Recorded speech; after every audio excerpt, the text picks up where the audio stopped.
Greetings from the Sunshine State. It's very bright these days. It's been a really nice little autumn here in Florida. It's like 80 degrees outside yesterday. Got a nice golf lesson in. Beautiful day. And I'm sure wherever you are is just as wonderful in late November.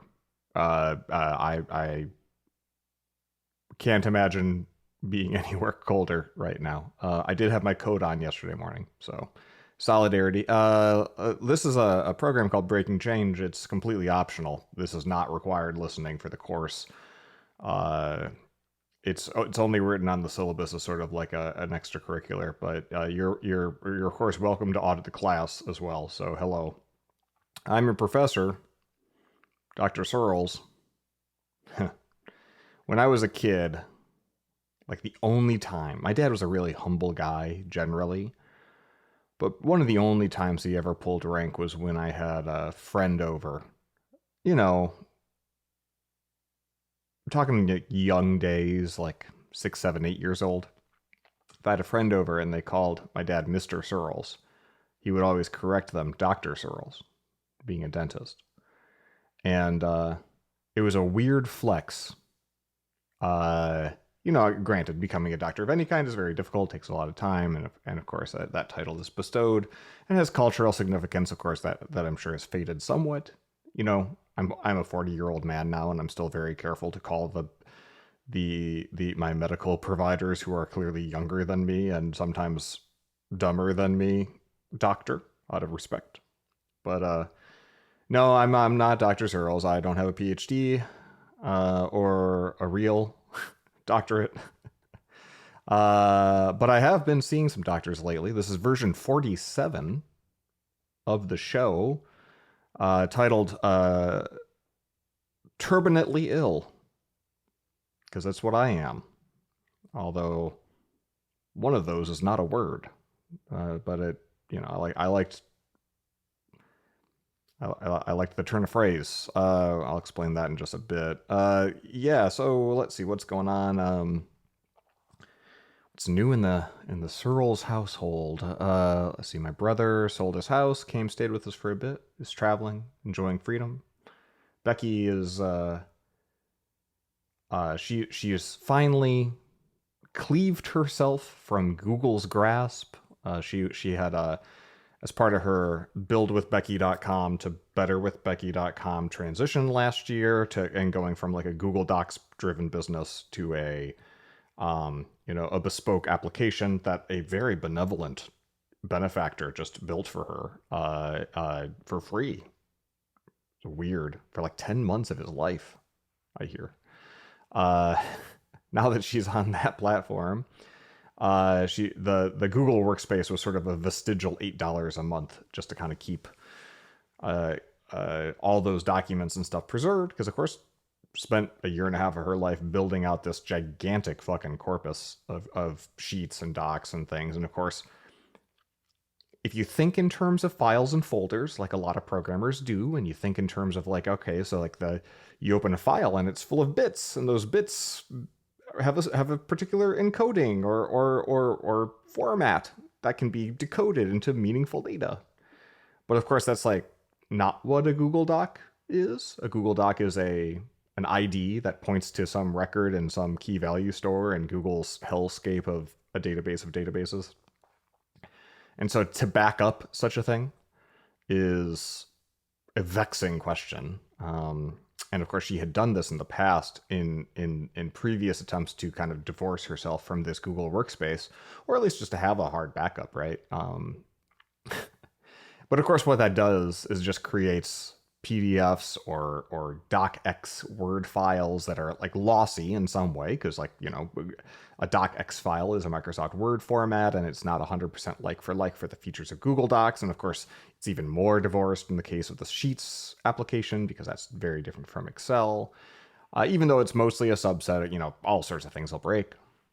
And Google, in their infinite wisdom, they don't provide a way to transfer ownership of any documents or sheets outside of an organization. So like even if you're like an agency and you build Google Docs for clients, if you start them in your organization and then there's some sort of handoff activity, you can't actually make your client the owner of the new documents that you built them. They have to start in that organization. And if you don't know that going in, you might think that this is all some sort of game to keep you locked into the Google ecosystem. So when she was trying to move off of this Google workspace, which costs $8 a month because it's on a custom domain, back to her Gmail account, couldn't just move it. So she did like the Google takeout and then a re-upload, but of course then that's not the same thing. And so I found myself thinking, oh, I'm a programmer, this will be easy.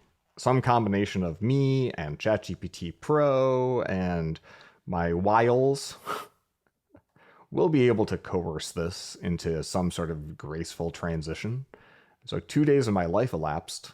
This is a frequent problem that I have. And I walked away. This is an untoward sentiment. This is written down in the notes. I'm not saying this right now because these are my words, although I don't know who else could have typed them. All my first note under the life category of this once podcast, this episode says, Google Drive is an abortion. So I clearly was having a bad time when I said that. And it's real bad, I'll tell you that. Like, I ended up iterating on a Google script, which is like a, an online scripting environment, sort of like this weird intersection of like the Google Cloud like platform for running code. And they've got these APIs, and you can interact with Google Drive and Docs and Sheets and do various levels of automation there. And what I had to do was I had to write like with the help of ChatGPT, of course, like iterated on about 20 versions of a script that would go through every single page of these like over 500 documents. And of course, they're not in files and folders. They're all in one base level thing. So you have to paginate. And then for each one, there's no like way to recursively do this because the script will time out. And so you had to have a data store that you'd build up a list of all of the files and all of the subfolders and then rerun it each time to kind of process the next chunk, keep some other data store of like memoizing, like these are the ones that I've processed already. And then programmatically for each kind of document, whether it's like a real file or one of these fake files like a Google Doc, to copy it appropriately from the source, directory, which is owned by the old account, and then write it into the new destination directory, which is owned by her proper Gmail account. And we got there. We did it, everyone. And it was only 2 days of my life for all that. And I walk away from that experience just thinking like, man, there's a tremendous privilege that increasingly it's really just programmers. When like Steve Jobs made the analogy years and years ago that the Mac is like a truck and the iPhone, iPad, iOS model is like a car, and not everyone needs a truck. Of course, we still, and Apple benefits from, a world where plenty of people drive pickup trucks who don't need a truck. It's more of a status thing, right? And you can think of all these businesses that are constantly buying the lowest tier MacBook Pro because they're pros and they can't imagine buying MacBook Airs or something that's not labeled as such. And so Apple still makes a MacBook Pro that's kind of not really a pro device because people like to see that word next to it. And of course, there's lots of business people who could just get by with an iPad, but of course they need a real computer. And then they proceed to use that MacBook as basically a Chromebook, just only using Electron apps and only using their browser, or only doing everything out of Chrome anyway, which, there you go. But if you do use the Mac or whatever your real-assed computer is as a real-assed computer, there's just, it's down to like programmers and 90s kids. Who anyone who suffered Windows, call it XP and earlier in anger, where file management was a real going concern. I think if you are too young to have had the experience of forgetting to hit Control S or Command S, or having a document get overwritten by a hard drive failure or a disk format issue, right?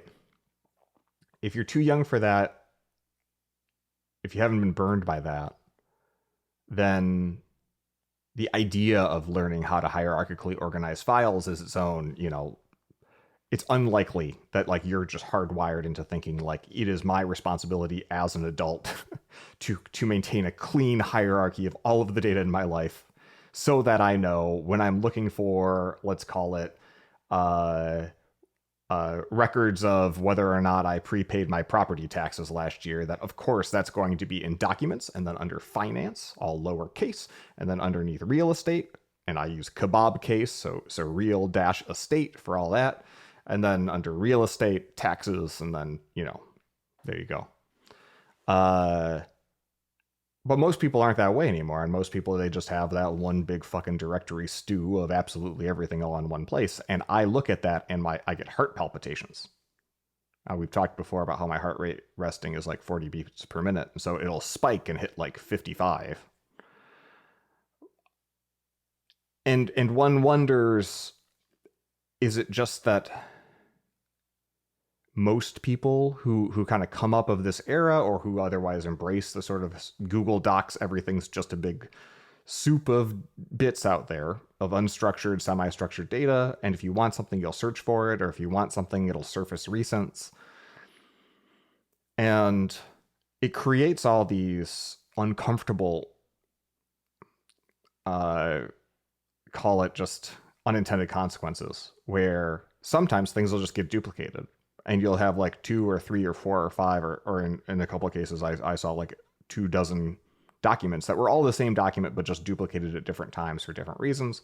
And there'd be no way to know, because you just search for it, you get the top hit, you start typing, and then like, because there's no authoritative place for the data to live that you can just navigate to, you can never really have confidence that you're looking at the latest and greatest or the correct version of anything. And so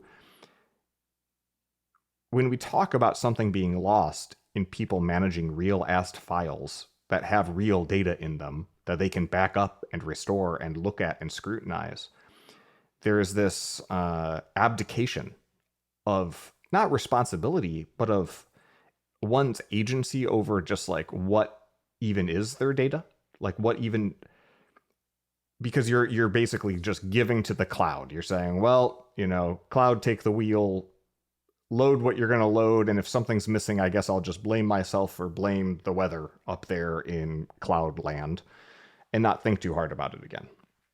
Whereas growing up with computers, where you had a floppy diskette and you had to know the formatting and you had to be very careful about whether it was locked or not, the little switches on the 3.5 hard disk floppies, or firmer floppies, you know what I'm saying, as opposed to the 5 1/4 where you, so 5 1/4 or 5.5 inch. I'm grateful to have gotten to forget this. Don't get me wrong. I'm not nostalgic for it at all.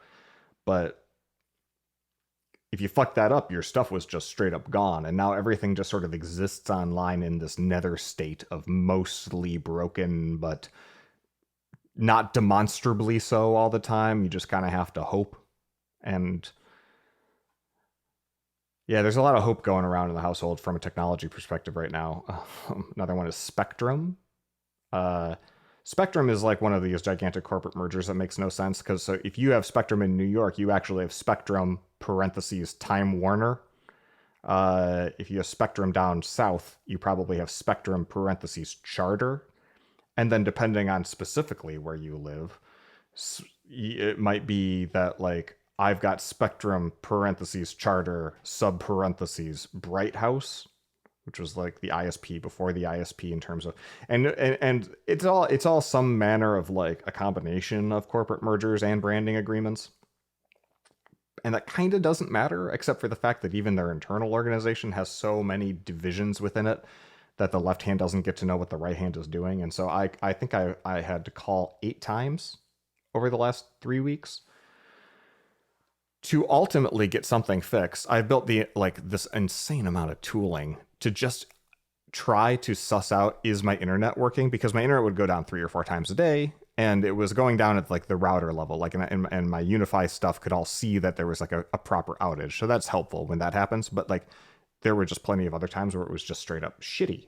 And so I had ChatGPT write me this WAN probe, WAN probe, that tells me in the last hour, last day, last week, last month, like last 30 rolling days, all kinds of stuff. It does a trace route. Like, so basically every 6 minutes it's doing trace route pings, small data loads from different sources, and various like DNS hits, and also an analysis of like the terminal point for the cable modem to suss out, that's what traceroute's doing, is it's trying to figure out like hop to hop, how long do those hops take, and what is the route it's taking. Is it taking a direct route or an indirect route? And then it assigns a letter score to that. Now, I didn't write any of this code, and I only spent about like 20 minutes kind of talking codex through it so it could build me both the long running probe that's continuously running and then also this report. I can tell you now, this is the first time after having a tech out. This is the 5th time we've had people to the house, was last night. Internet, according to this probe, has not gone down in all of 16 hours, which is a record for the last 3 weeks, which is pretty remarkable. My upstream still sucks. Still only 30 megabits up, but yeah, my pings are like less than 75 milliseconds. And, we were seeing like 5 seconds to do, a single HTTP request, and then the response would come back instantly. Apparently when there's water in fiber lines, the reflections are bad for upstream. You hear all these goofy things from technicians that are like probably rooted in some sort of reality, but also just the, like a quasi technical or pseudo technical explanation for the physical manifestation of the bits and where they're moving around. So they reran some bit of fiber in front of my house yesterday, and I've got one of those RFOG units, which is just one of the most depressing devices that you can have outside of your house, where it's a box on the side of my house, and I can see fiber optic cable going into it. And God help me if I had a modem out there and a little TV tray or something that could stand 5 feet tall. I could plug in that modem and get real ass fiber internet. And even today, Spectrum's wired up in the back end in the hubs to like give me 2 gigabit symmetrical if I were to do that. Of course, that would be, not exactly rain resistant. But instead, our neighborhood is wired up with these RFOG units, which I imagine the RF part of that stands for radio frequency, because it converts the fiber optic, it's a powered thing, converts it to coaxial, and then the coaxial runs into my house, causing all manner of degradation. And then now you're on a DOCSIS network, and now it's like really slow up speed. So yeah, the fiber bits were wet. The connectors were all wet, and they reran the line, and it seems to work now. So trying to be taken seriously by your ISP, who is like, nope, we already sent maintenance, it's fixed, multiple times. And the maintenance people don't get to talk to the technicians, and the technicians don't talk to the maintenance people. They're just kind of sending telegrams back and forth. And then, of course, the phone people don't get to talk to either. They have a messaging system, and they don't have phone numbers. They don't have email addresses of any of the humans involved. It's almost like it's designed to be inefficient. But that's just, I assume that's what happens when a company is just a Frankenstein of merger after merger after merger. I even signed up. I was that desperate. I signed up for Starlink. I'm just trying to finish the fucking Elon Musk circuit apparently this year after buying a Tesla in February. Signed up for Starlink, got a great deal, free installation, free mounting to the roof, free drilling into my walls and hooking it up to Ethernet as an additional WAN port. First as a backup, but then I learned that Unify can load balance, so I was like, oh, all right, double my bandwidth basically. They were going to come out Monday, but then they delayed me last night, and they said, turns out no one can install in your area. So how about December 1st? And I was like, all right, sure. But my confidence is shaken. But $120 a month with no contract, and you can just turn it on and off. I don't know. Hell, internet could go down. I could be in Japan. I could log into the app and just turn service back on, and then suddenly get internet back at the house. Seems, from a resiliency perspective, and I'm all about resiliency lately, it sounds like a good idea. So we'll see how that goes. I can't wait to... if one ISP being unreliable and a pain in the ass is a big problem in your life, the solution is clearly add a second one. So let's see how that goes for me. I'm spinning too many plates, and all these plates keep dropping. I know what I could do is if I started spinning additional plates, I would have more net plates overall, with zero thought of the additional ceramic I would have to avoid stepping on afterwards from the increase in plate drops. Thinking about technology stuff in life, it's coming up on Christmas season. I seem to be extremely consistent about when I get the itch to build a new gaming PC, thanks to PCPartPicker.com, which is a really fun website that lets you slot in all of the different major components of a gaming PC. The CPU, the CPU cooler, or whether that's liquid or a fan, the case that you want, of course, the graphics card, and I now have a track record of like, oh, I made one in 2018, and I made one in 2020, and I made one in 2022, and apparently I made it a whole 3 years before I got the itch again, because here I am in 2025, and it's always in November, and I think it's because that's the season where you get the whatever it is, October 10th through January 31st Amazon return window, because it's like having to go to Home Depot numerous times when you've got a hobby project or something. You're never going to get all of the parts. You're always going to forget some little thing here or there. You're going to have to swap out components. The likelihood of the 15 things that you need to assemble a gaming PC, all of them being fully functional and not needing a return or a replacement or an adjustment, is really low.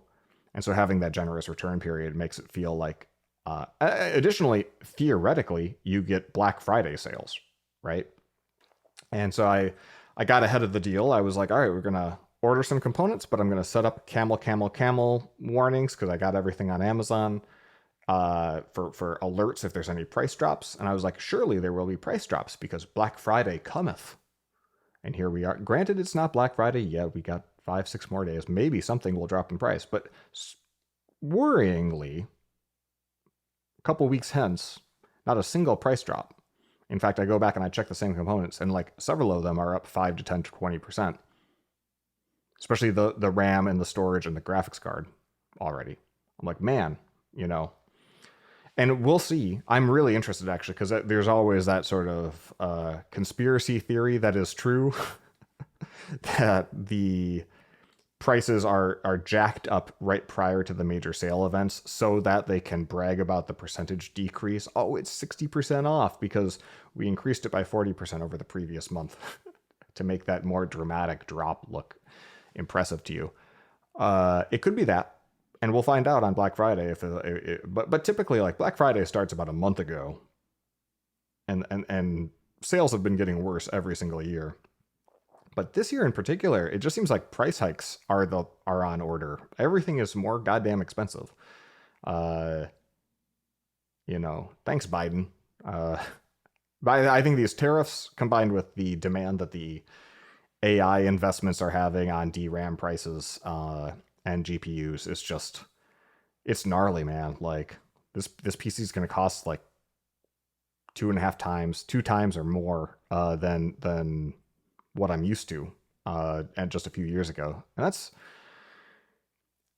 we talk about the affordability crisis finally comes home to roost. Weirdly, we signed up for health insurance with premiums are going up for people who can get subsidies, and we're not eligible for any subsidies. So I was curious to see, well, what's going to happen to our premium? And sure enough, that went up 35%, which seemed high. And not wanting to pay $2,000 a month just for premiums, only to have like a $20,000 fucking deductible anyway.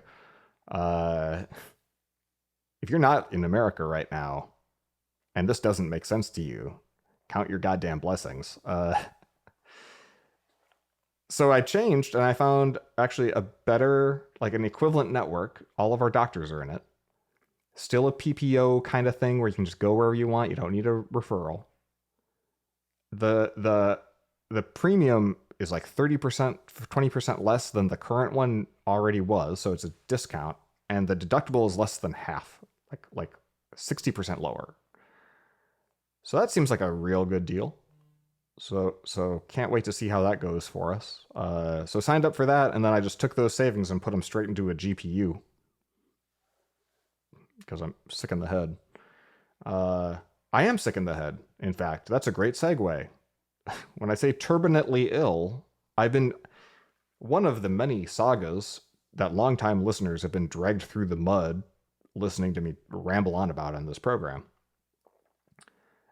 Is it started as me recounting how my wife had started picking up on the fact that I had been snoring, and that was a new phenomenon. And so in the process of trying to suss out where the snoring was coming from, that's where I entered the medical sphere. I got, the sleep study. Sleep study showed I did not have apnea, which is theoretically good news, but didn't get any closer to solving that problem. Want to skip a few, I go to the ENT, get a CAT scan. There's no real septum deviation or structural shit. And then I start having increasingly bad like congestion every night, and I'm like, oh, that's probably related. So I get into like, getting allergy testing, and then now I'm on an allergy immunotherapy, and that's not really like seeming to do anything. And I'm not so sure it's allergies because it seems to happen everywhere, and whether or not I'm exposed or not.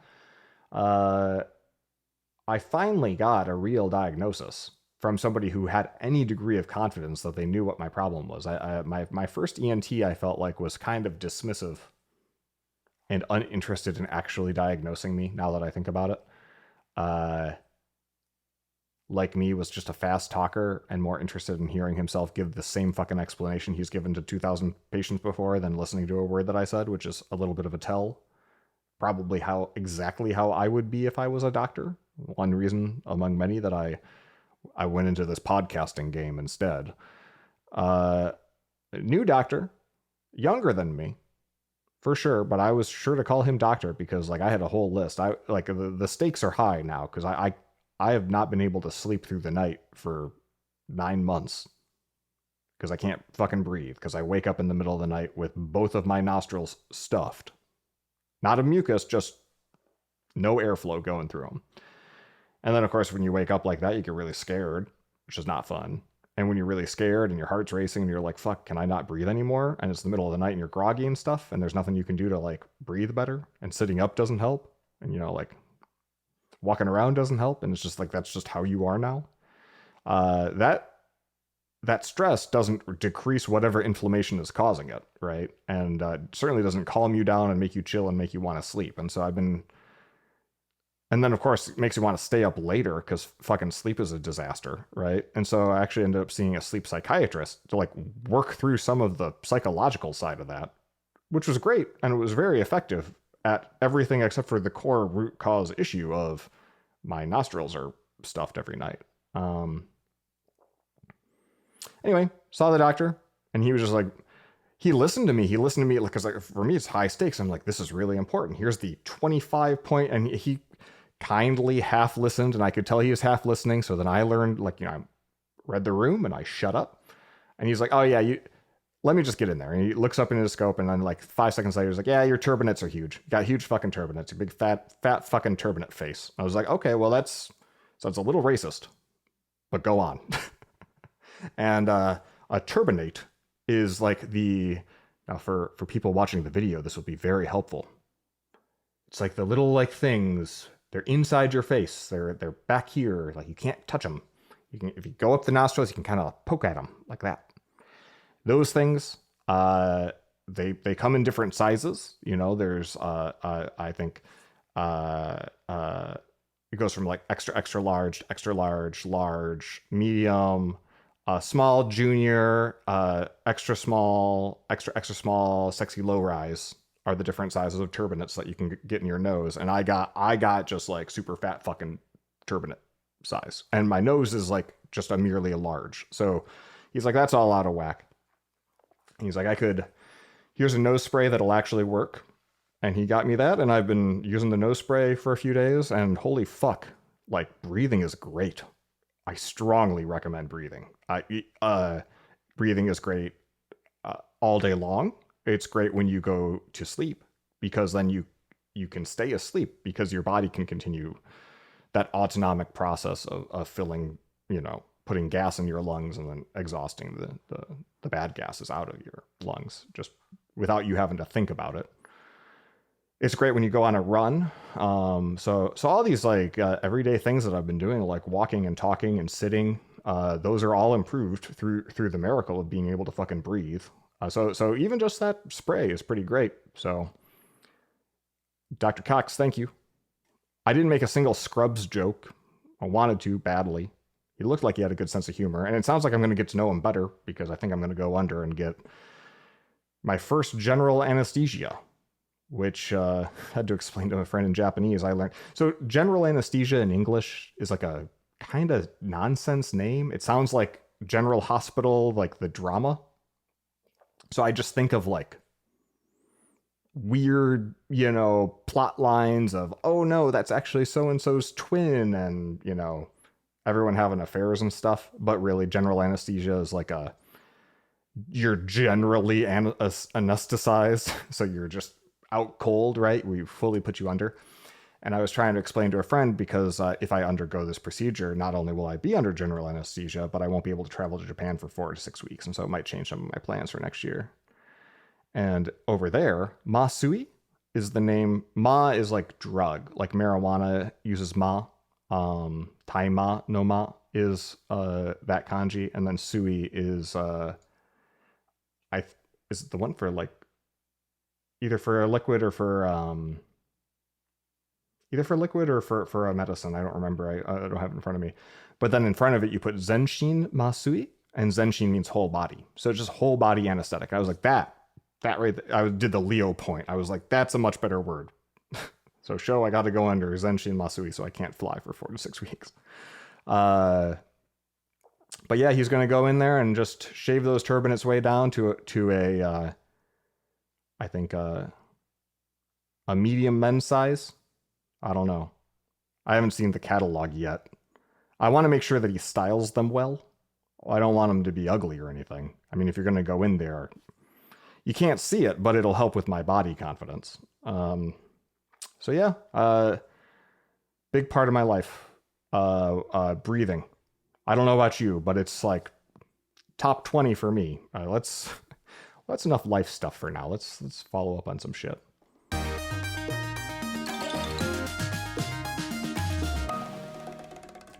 I am extremely behind in a variety of tasks. The internet going out 15 fucking times a day is one way to get behind on stuff.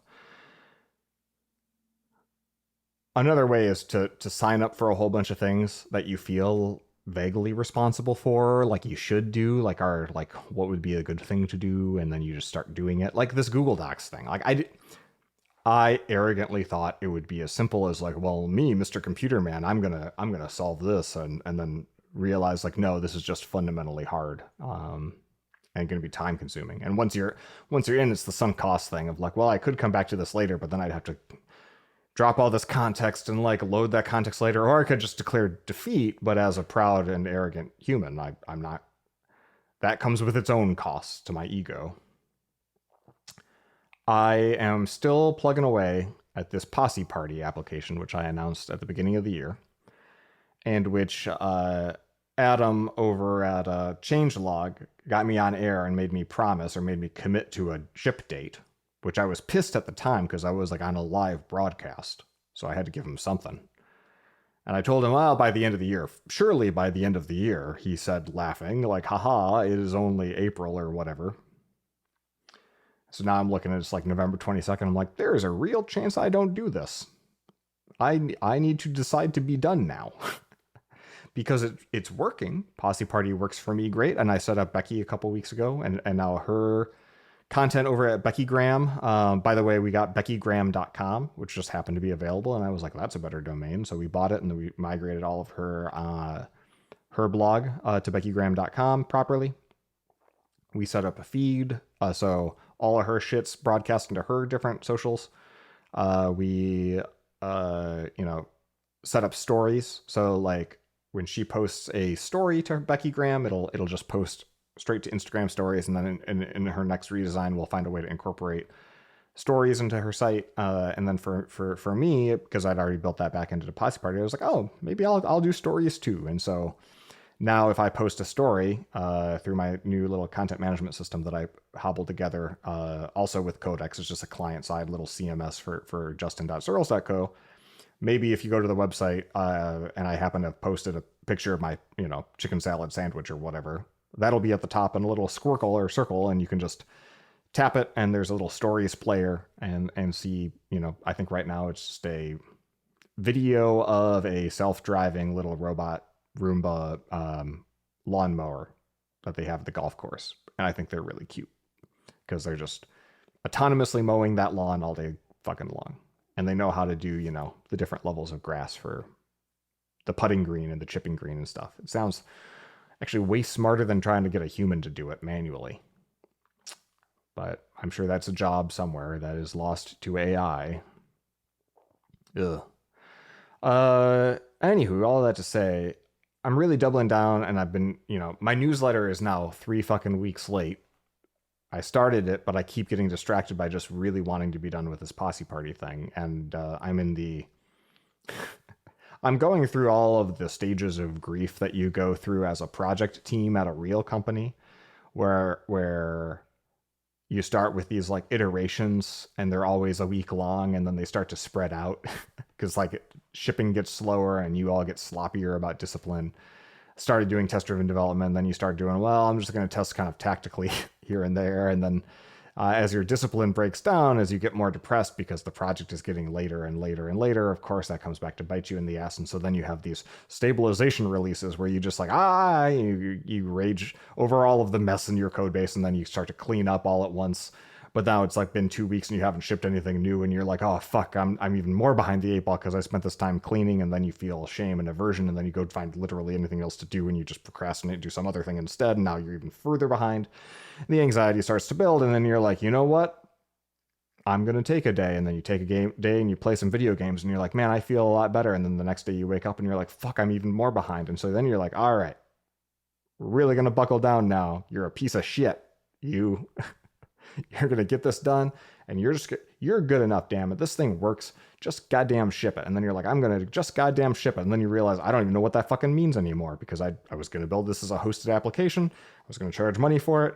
But I realized really quickly that the support requests that I would get if I actually did that for paying customers would be absolutely catastrophic and would ruin my life. So the application works, but I've got no pathway for helping people like actually use this code that I built. And so that's what I mean. Like, I could just say, fuck it, project canceled, everybody. If you want to have a blog that syndicates to social media, fuck you, figure it out. I figured it out. You should too, right?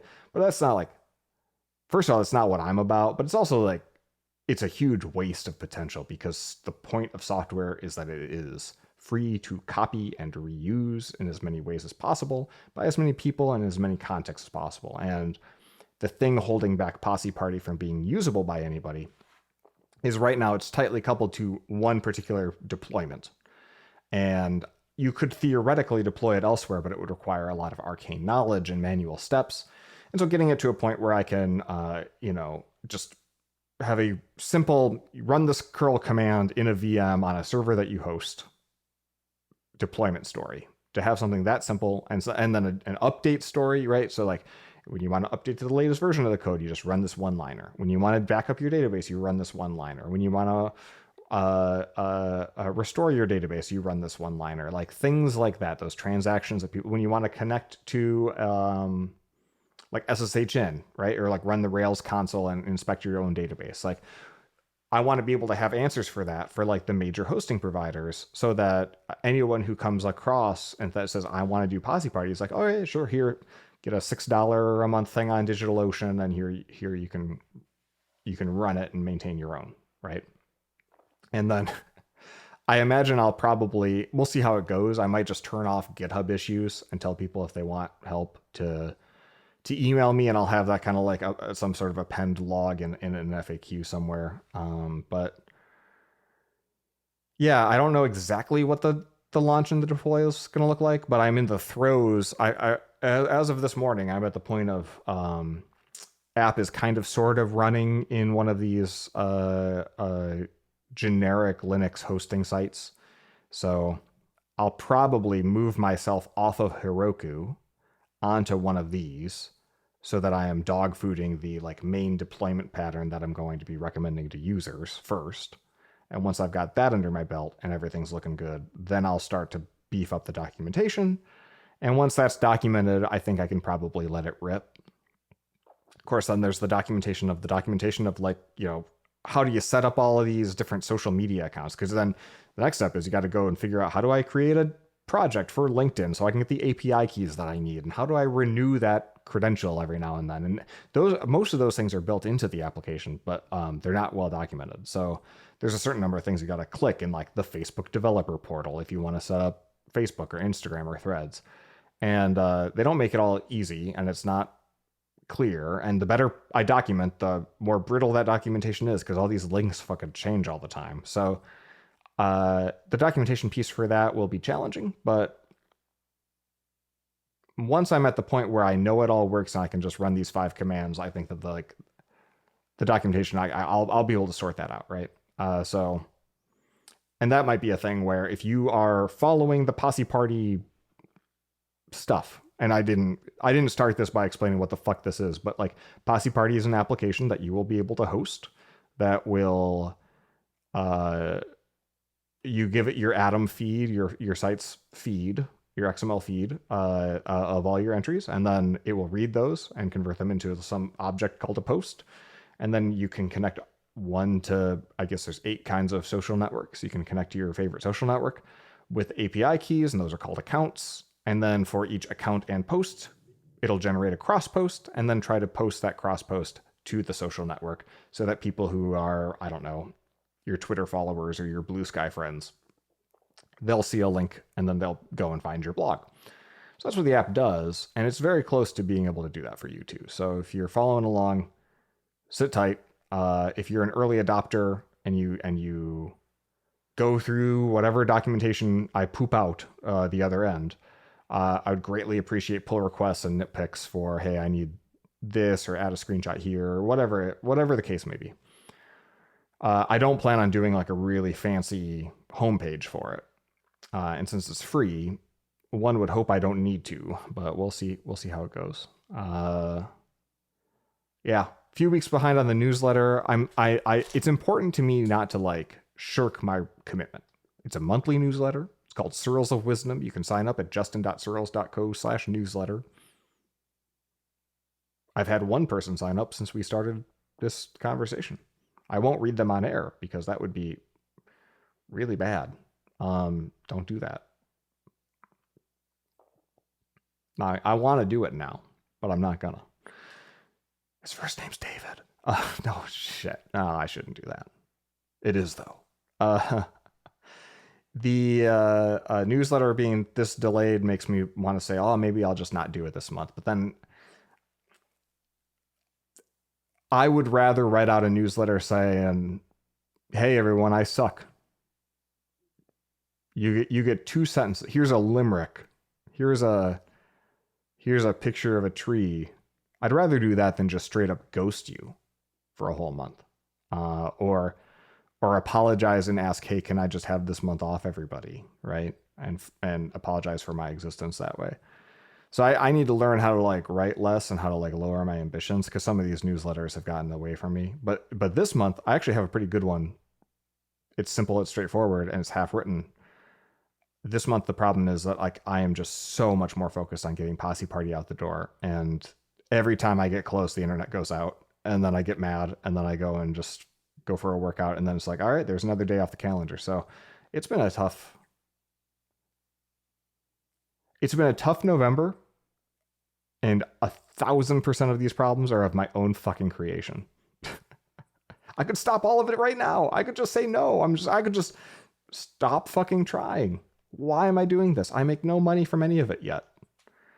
This podcast that has no sponsors, the newsletter, which is free, the Posse Party, which was going to be charged, but then that became untenable and is looking to also be free. I'm just doing this for humanity at this point, and I don't know how many humans even want it. So at the end of the day, I gotta just sort of like, look inside me and do the Walter White thing and admit to Skylar in the last episode, sorry, spoiler alert, I did it for me. I did it because I like the sound of my own voice, and I did it because I like the practice of forcing myself how to learn how to type better prose and introspect and take away meaningful things from the different phases of my life. And that's what the newsletter does for me. And I like building software that solves my problems. And Posse Party does that in a way that nothing else really has for that particular class of issue where I'm, addicted to social media.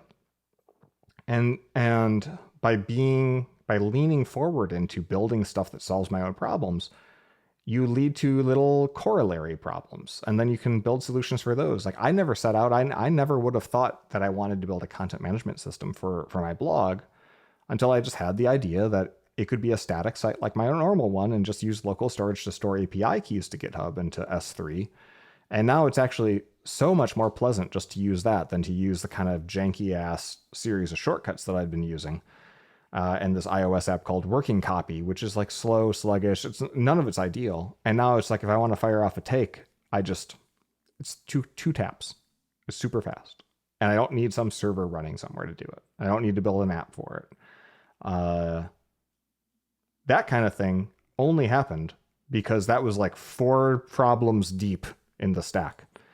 And those problems only existed, they're meta problems of other problems. But at the end of the day, I'm happier because I solved this sort of like semi-related thing. All that to say, I'd rather be an object in motion and sometimes waste my time solving pointless problems or sweating unnecessary issues than be an object in stasis and stuck and not moving forward in any way. And someday I'm going to figure out how to be a variable speed motor and go anything other than 0 and full throttle. But right now, those are my 2 modes, and so I'm choosing full throttle. And I am now going to accelerate into the curve and tell you a pun. If you're not familiar with how this works, just need a little hydration before we go into this. My friend Aaron Patterson writes puns. He writes them for his audience on Blue Sky and Mastodon and Twitter and all that. He writes them when he goes on conference stages, and then he also writes them for me, for you really, for this show. He sent me one. He sends me one every time. We read them, we rank them. This is the 47th show, so we're breaking it up into seasons. This is season 2. This will be our 20th pun this year. Here we go. I've not read this pun before. You're hearing it here live, folks. Brand new, fresh, sealed, mint. So let's rip off the argon capsule. Here it is. Here it is. Building up more anticipation. I need a drum roll snare button on my soundboard. Really wanted to get into baseball this year, but I found watching the games to be very hit or miss.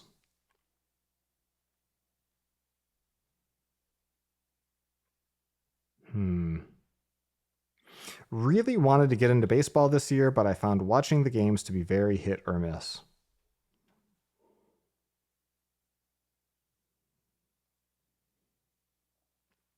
Where's that sit with you?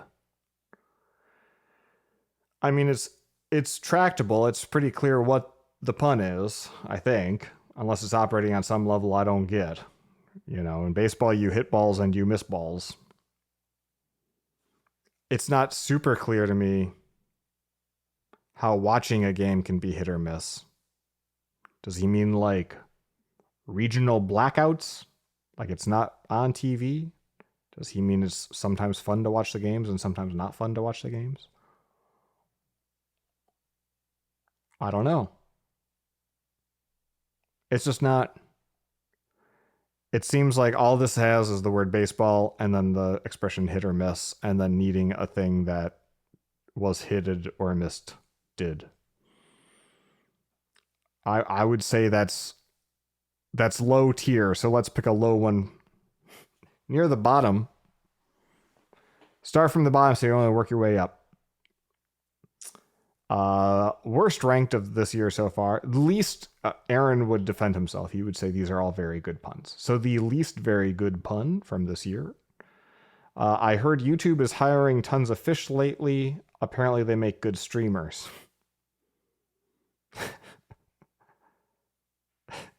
Okay. If we're thinking of salmon specifically, I think that's pretty good. That's better than a couple of these others. This one's going to go up, I think, at the pun sort at the end of the year. 18, I was really hoping to play Balatro today, but I don't have time, so I guess it's not in the cards.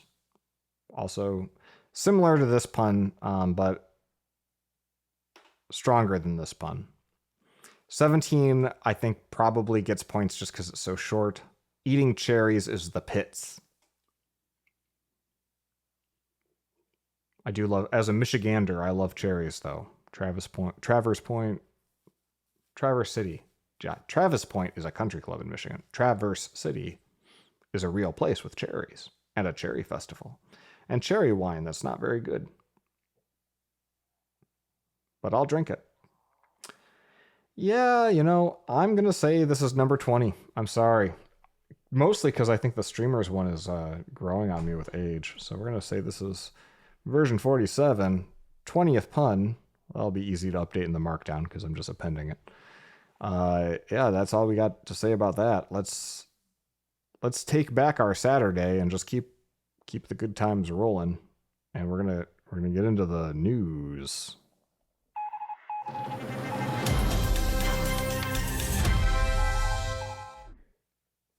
I was favoring my arm earlier, and so I scratched it, and now I'm bleeding through my shirt. And if I manage to upload the 4K version of this show in less than 48 hours, YouTube will be able to see little spots of blood on my orange shirt. And that's from me apparently picking a scab I didn't know was there. You know, you turn 40, you still get off picking scabs. I don't know. Still love it. It's fucked up. I don't know. Just something satisfying about being like, that shouldn't be there. I'm gonna pick it, and then I'm gonna tell other people they shouldn't pick scabs. But what are you gonna do? News. Valve, the company that makes that used to make Half-Life games and then made a store that sells games and now makes a shit ton of money as an unbelievably profitable business, doing that 70-30% split and being kind of the dominant place to buy games on the PC market. Yeah, they had a big hit in hardware with the Steam Deck, a portable gaming device. Prior to that, their first forays into hardware were, the HTC Vive was a VR headset that they collaborated on. They later did the Valve branded Index headset, which is a great headset with these knuckles controllers that could like detect your finger positions, so you could grip a gun and all that. The Steam Deck was wildly successful by, in private company adjusted terms. It didn't do anything like Switch numbers. It's only available through Valve, but you see them around. I see them in airport lounges. I see them on airplanes. I saw them frequently in Japan, even though they're not really available through resale channels in Japan. They're hard to get, and there's certainly a lot of other devices like them that have a whole little cottage industry of Windows gaming handhelds has cropped up around it. And now, of course, you can use Steam OS, the Linux OS that Valve built for Steam Deck. There are now a couple of additional devices, the Legion Go, and I think one more. I want to say it's like the MSI something Claw. I don't know. All these things have such pseudo-masculine bullshit names. Like ROG Ally. The ROG is the Republic of Gamers from Asus, which is a significantly less alpha male sounding fucking thing. Well, what's interesting about SteamOS, and always has been, is that apart from running Valve's shop, the Steam store, and a lot of games, is that even though it's Linux, they wrote a compatibility layer called Proton, which natively translates the DirectX and the Windows API calls into something that is Linux equivalent. So you can run these games that were fully designed and deployed to Windows on Linux, and they just fucking work. And it's skewed towards AMD's hardware because AMD, basically NVIDIA doesn't really even play in the system on a chip game for portables outside of their contract with Nintendo. And even the Switch 2 is on a relatively old process from NVIDIA. So if you want to have like a mobile device that's for gaming and it's x86, you definitely need to buy from AMD. So AMD's GPUs are supported. And Valve announced a couple additional things that I think are really interesting. And you've probably, if you're listening to this and you're at all wired into tech, you probably heard of them. The Steam Frame. Well, let's talk about the Steam Machine first. The Steam Machine is a little cube. Gabe Newell is the founder and CEO of Valve. And so people are referring to this as the Gabe Cube as a reference to the Nintendo GameCube because it's a cube. It's black. It's a dumb box that you put and plug into a TV. The Valve is smartly marketing this as 6 times more powerful than a Steam Deck, but still quite a lot less powerful than the vast majority of new PCs you'd buy in the market, but also likely to be significantly less expensive. Probably going to be $600 to $700. Come out early next year, they say. No pricing announced yet. Nothing else about the rollout. But one, if you've used a Steam Deck, you know what you're going to get. You're going to get a store, a console-like experience. You just boot it up, you pick your games, you run, you hit play, you go. And if you want to get into trouble, you can reboot yourself into a KDE Linux desktop environment. You can go download the universe with like EmuDeck and other kind of like meta installers that'll install a bunch of like, emulators and ROM hacks for classic games. Or also whatever you want to do, you can hardware hack it. And that's cool. Because if you already have and love a Steam Deck and you don't want to spend thousands of dollars on another PC and you do want to play from a comfy couch TV setup, not having to deal with Windows bullshit is its own value proposition. So that's going to be available. And Microsoft is probably legit shook about this because that was their whole plan, was they were going to release a box that was basically a Microsoft Home Hub Web TV 8.0 Xbox. That would be a real fucking computer looking like a console. You plug it in and it's going to have a console-like experience, but it's not going to have any of the baggage of Windows, but it's going to still be Windows, so it's going to have the baggage of Windows, and it's going to play all your Xbox games, and you'll also be able to pull in your Steam and your Epic games and all that. That's clearly what Microsoft plans on doing. The problem is, how many times has Microsoft tried to escape the legacy of Windows bullshit in the past and failed or caved? And the kind of timeline we're talking about is like 18 months to be there. And they just released an Xbox branded handheld that was supposed to do this and falls short in a number of ways relative to what's already shipping on the Steam Deck. So yeah, a lot of people are looking at that Steam machine being like, yeah, this is really kind of fucking Microsoft's whole strategy over, because the one kind of game you can't play on this are the Xbox Game Pass games, because those are all Universal Windows programs and they can't run in this Linux environment. One almost wonders whether or not Microsoft's best bet would just be say, fuck it, and figure out how to make their Windows games run on the Steam's operating system. And maybe that's the end game. They'll still come out with their own thing, and it'll have a real retail presence, and it'll sell probably in absolute terms more consoles. But for people paying actual attention, the Steam machine is probably a better value proposition, at least for now, because it exists. The Steam Frame, meanwhile, is the successor to the Valve Index. It's a VR headset, and like don't call it Oculus, a Meta Quest 3 or 2 or 3S. It is a standalone VR headset in that there's an ARM chip on it, and you can, wireless controllers. There's no lighthouse stations that you got to mount around your room. It weighs like half of what the Vision Pro does, including the battery in the back of your head to balance things out.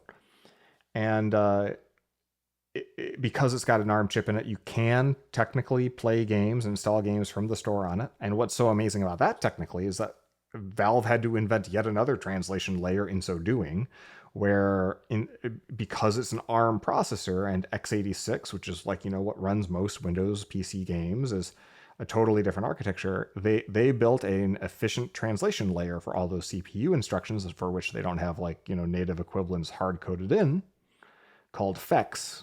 So I think it's FEX.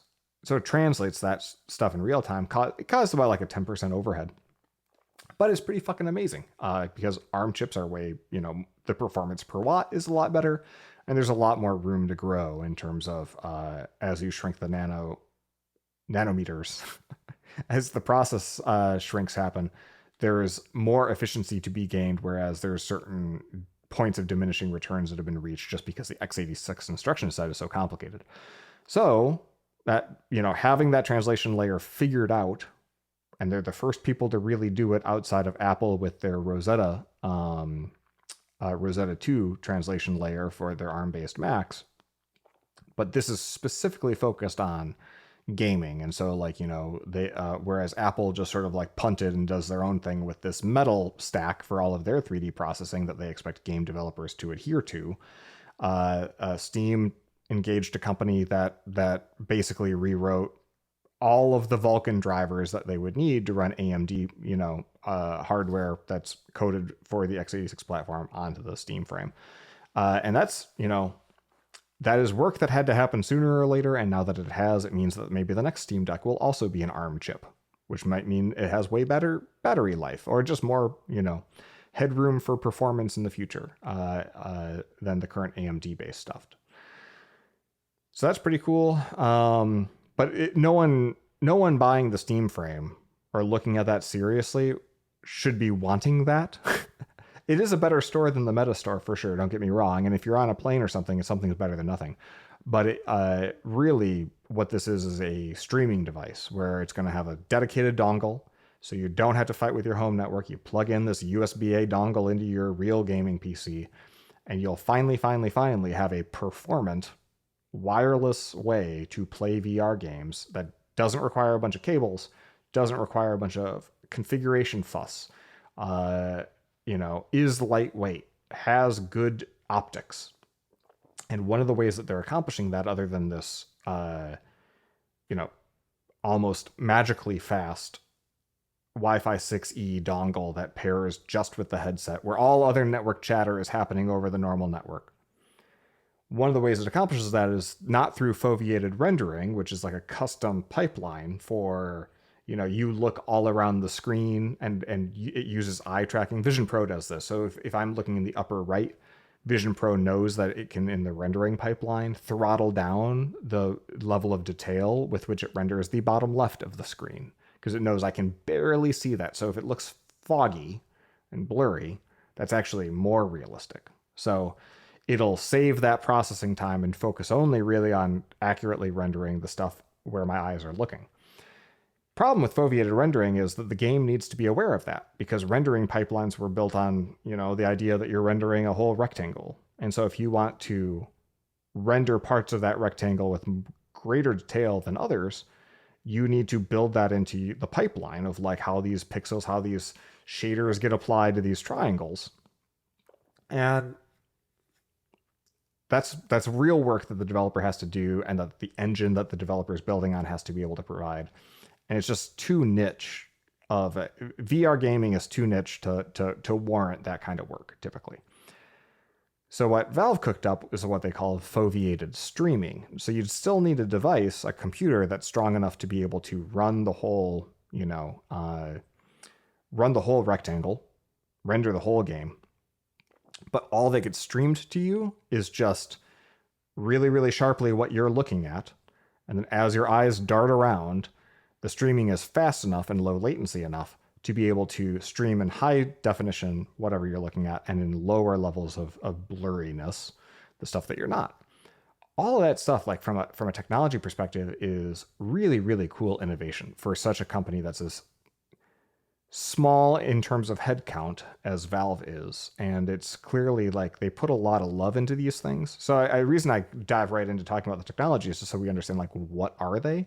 But really, I think the story of Steam Frame and Steam Machine, and then the new controller that they've released, that's also got several nice features that I'll spare you now. But if you go to their website, and I'll share the links in the show notes, this is some of the best marketing copy that I've seen for a hardware release in 15 years. It's tight copy. It's got a voice that that absolutely drips with the corporate identity of who Valve has been all along. It's playful, but it's not serious. It's playful, but it's competent, right? It's not frivolous. There's no frivolity in it. It's you know, it's pointed, I should say. Like they've got an angle. Like this is just a PC, do whatever the fuck you want, you know? I think anyone writing copy for tech companies should be looking at these pages and thinking, why doesn't my shit sound like this?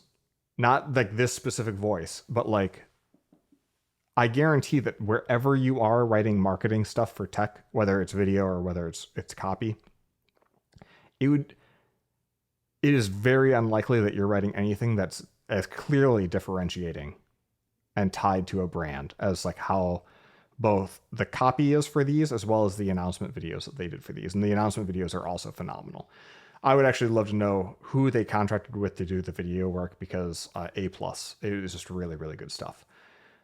Now, the only way to write copy that good is to actually have alignment vertically through an organization that like believes things and has a real culture. And Valve is famous for having a real culture, really believing things. It's part of why they've stayed private for so long. And I think it's why a lot of people look up to them, because the signal to noise ratio is really great with Valve. And that's how they can get away with like not releasing an actual fucking game for as long as they have and just sort of running a store. Cause like the Valve vibe is self-perpetuating because it's so narrow and specific and consistent that you know exactly what you're going to get. And so when they come along and they just do like the Steam Deck had like a little tiny game on it and it was the most Valve fucking thing ever. And you're like, yeah, man, this is great. The Valve Index came with like an online tutorial to kind of like ease you into the new nunchuck style controllers. And that was the humor and the messaging and the simplicity and the interactivity, like all of that stuff came through. Like the way that the game Portal works, like there's just this continuity of line in the way that Valve has ideas, develops software and experiments, throws away the bad ones, keeps the good ones, you know, has a set of principles and values that they adhere to. And then like the blind spots too are consistently blind spots. Like there's a lot of just abusive AI slop all over their platform, and they try to clean it up, but they're also like, we're small, we're not going to get everything. they when you look at the store in an unfiltered way, like the amount of just like hentai XXX, you know, underage looking anime girl bullshit that's littering their store. Now granted, like Nintendo store has a lot of it too, and I'm not here to like be a prude or anything like that, but like if you're like Apple and you care a lot about like how the things in your digital store represent you and your brand, you're going to be more mindful about that kind of thing. Whereas Valve is like, whatever, free country. And then in the not free countries, that's where they run into some problems. But yeah, so those are really great. Microsoft can't go a week though without some sort of catastrophic news story about their gaming side, and this today was no different.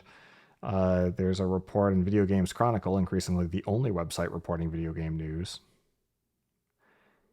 Quote, they didn't plan it all. Xbox reportedly warning of yet another potential price increase.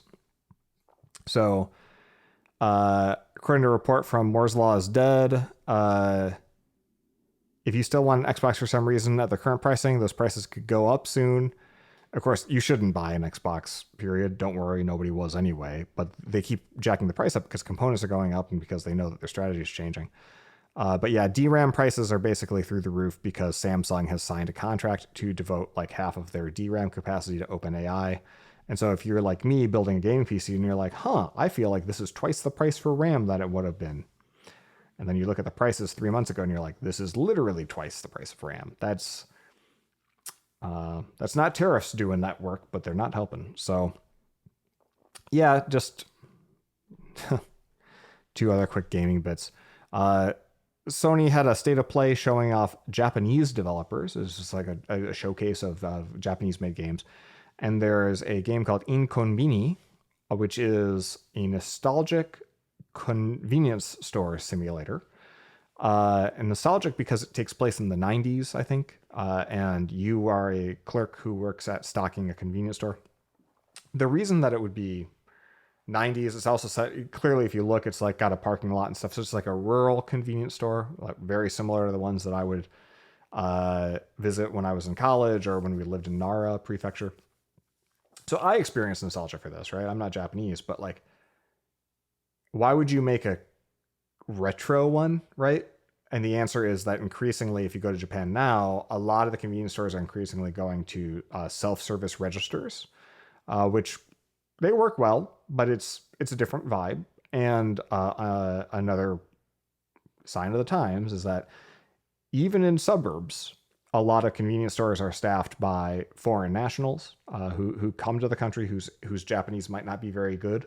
For me as a foreigner, I sometimes literally have to ask, like, when I, normally you just use iSatsu. You just like, I use it. You just like, you just like kind of grumble through the 7 set phrases that can get you through any sort of retail transaction. Everyone does that, not just me. And you can kind of hear them slur that same thing because like it's their job to.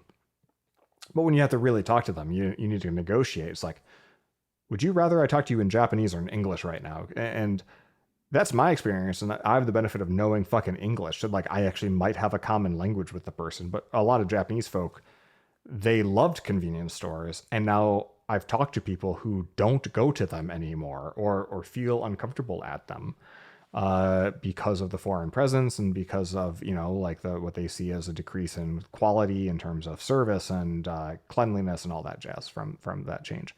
So when I saw this trailer, I saw a lot of people excited about the trailer just because it's like, oh yeah, Japan vibes like in the West.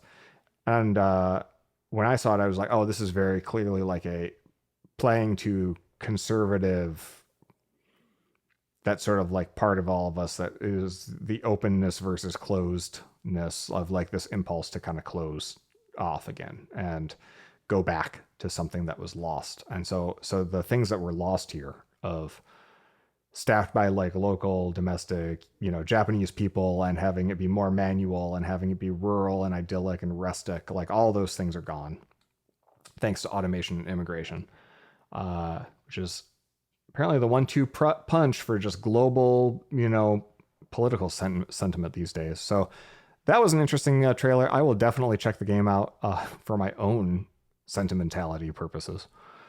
Another little gaming announcement: Pip-Boy 300. No, Pip-Boy 3000. Little like device on your arm in the Fallout universe. There is a real ass Pip-Boy 3000 replica that you can buy for $300.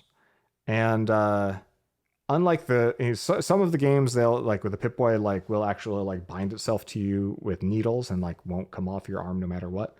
This isn't that. I think it's just like more like a cushion sleeve. Cowards. And I've made a few friends in the local cosplaying scene. One of them's coming over for Fallout's premiere, season 2. She is insistent on making Fallout themed. What did she say? She the like rad roach skewers and some kind of pie. I don't know. I'm looking forward to it. I hope it's not real roaches. So I'm sure that if I took it to the local maker community and I was like, hey, look at this, like, because like Bethesda's releasing a $300 Pip-Boy. It doesn't come out till next spring, but like, look at this. I'm sure they already have better ones is the thing. And this is the second time they did it. They did one where you would slide in a smartphone. This is a long time ago now. It's sort of like a digital deluxe purchase. But this one's got a real LCD. It's interactive. It's got the little game in it. A very cute collector's item. I'm sure will sell out instantly. And then half of them will be opened and played with for 5 minutes. And then the other half will go into a box to be saved and hoarded until the next nostalgia boom, post-COVID rush on collectibles. Because that's, I don't know why anyone buys or makes things anymore not to be used, but it's a big part of the economy. I just made myself sad. I meant to be like, hey, look at this cool thing, and be like, what is even the point, guys?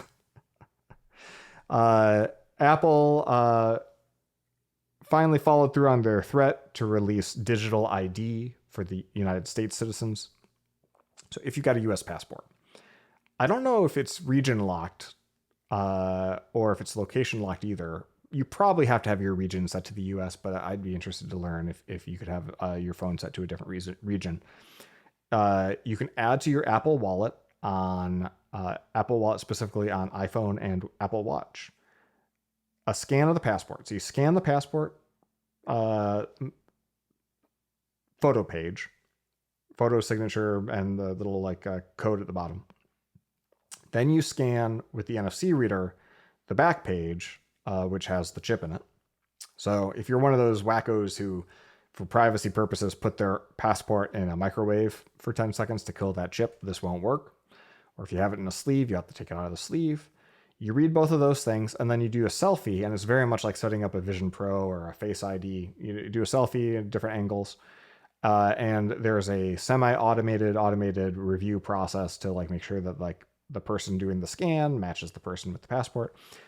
All of that happens, and then you have this in your wallet, this digital ID that you can then authorize at TSA terminals and in the future additional checkpoints, where you will be able to share through that sort of double-click Apple Wallet gesture whatever information from that ID.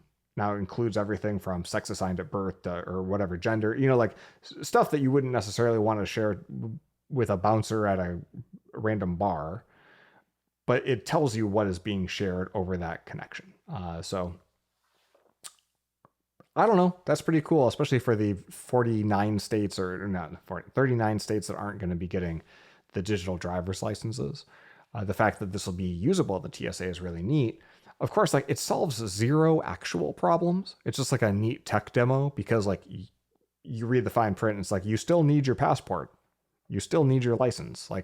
I don't think anyone for any purpose is letting you just use this and leave your physical hard copy ID at home. So what the fuck is the point of adding another thing on top? The answer is, I don't know, it's neat.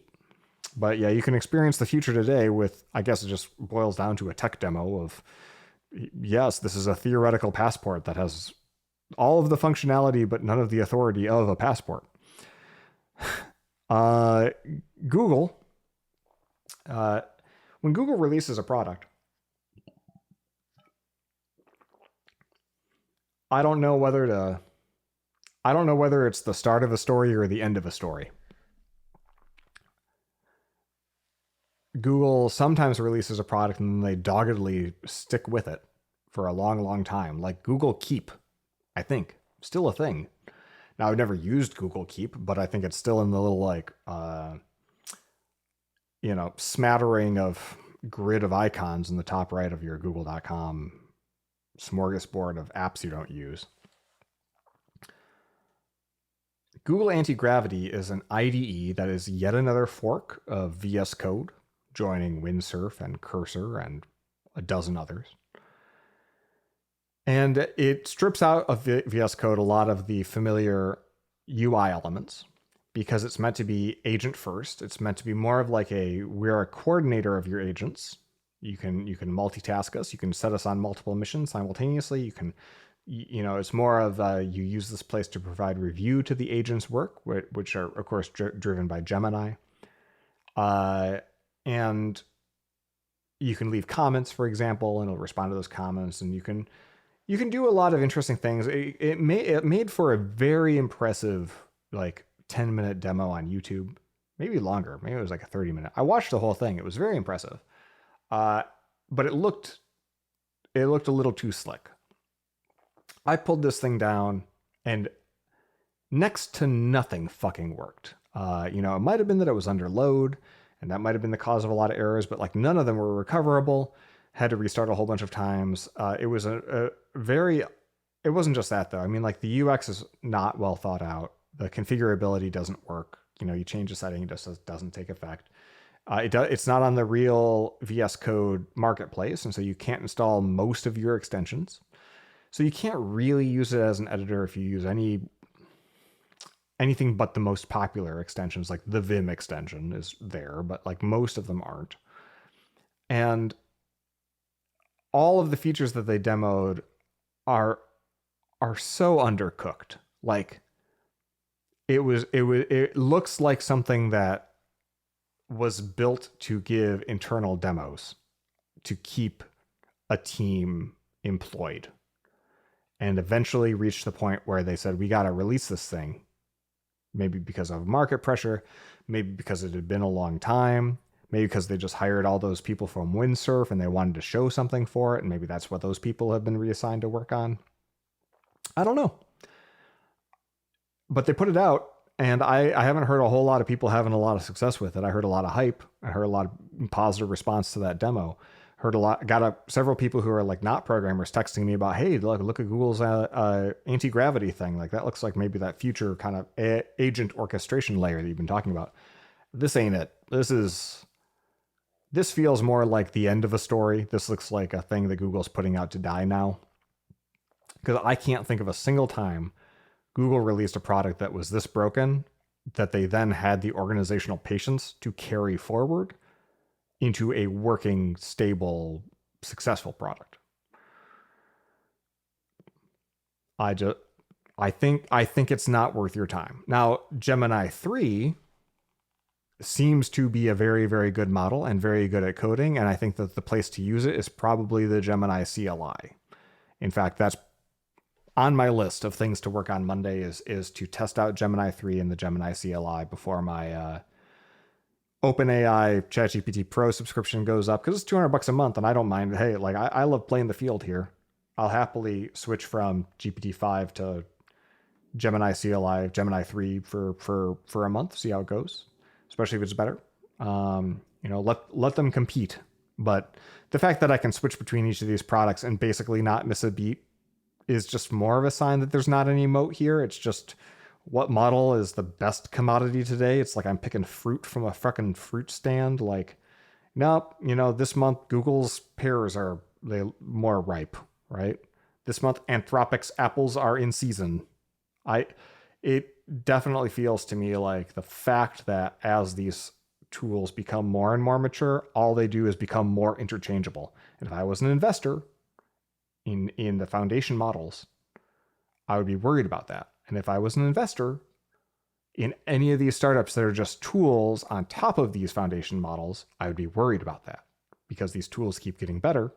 So the startups out there who are just building a little bit of sugarcoating on top, those are only getting worse, like less necessary.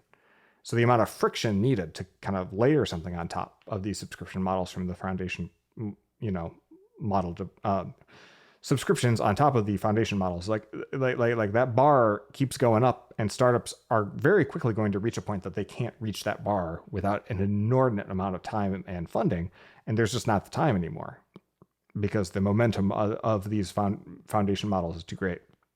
I don't even know if Anthropic will be able to keep up with OpenAI and Google on this.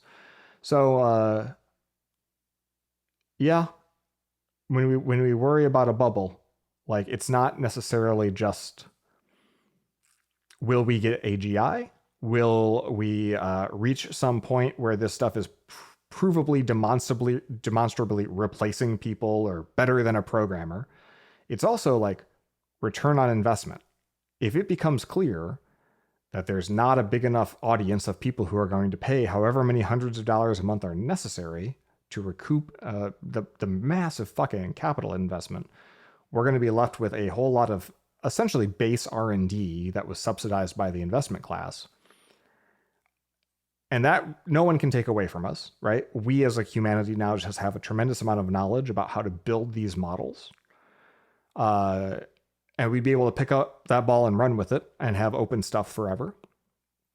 Not much you can do about, like, if these servers, all these graphics cards, if this is the end of the line there and there's a big boom and bust cycle, like, yeah, that would be the end of something. It would be the end of these subsidized offerings, right? Where I'm paying $200 a month to use about $1,000 of fucking compute. And I'd have to cook up my own way, right? Maybe I'd have to deal with an open weighted model and a Mac Studio, and it would go slower. I don't know. But if I was an investor investing in AI on purpose instead of just investing in AI because any index fund is going to be at this point like 40 or 50% just one of the 7 tech companies. Yeah.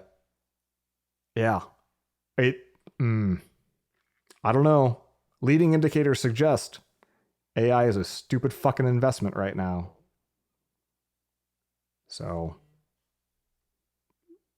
as if any of us get to choose, because it's just half the fucking stock market and it's really hard to find useful, like in a market environment like this one, it's just really hard to find, there's so much capital sloshing around that, like, normally I'd say find,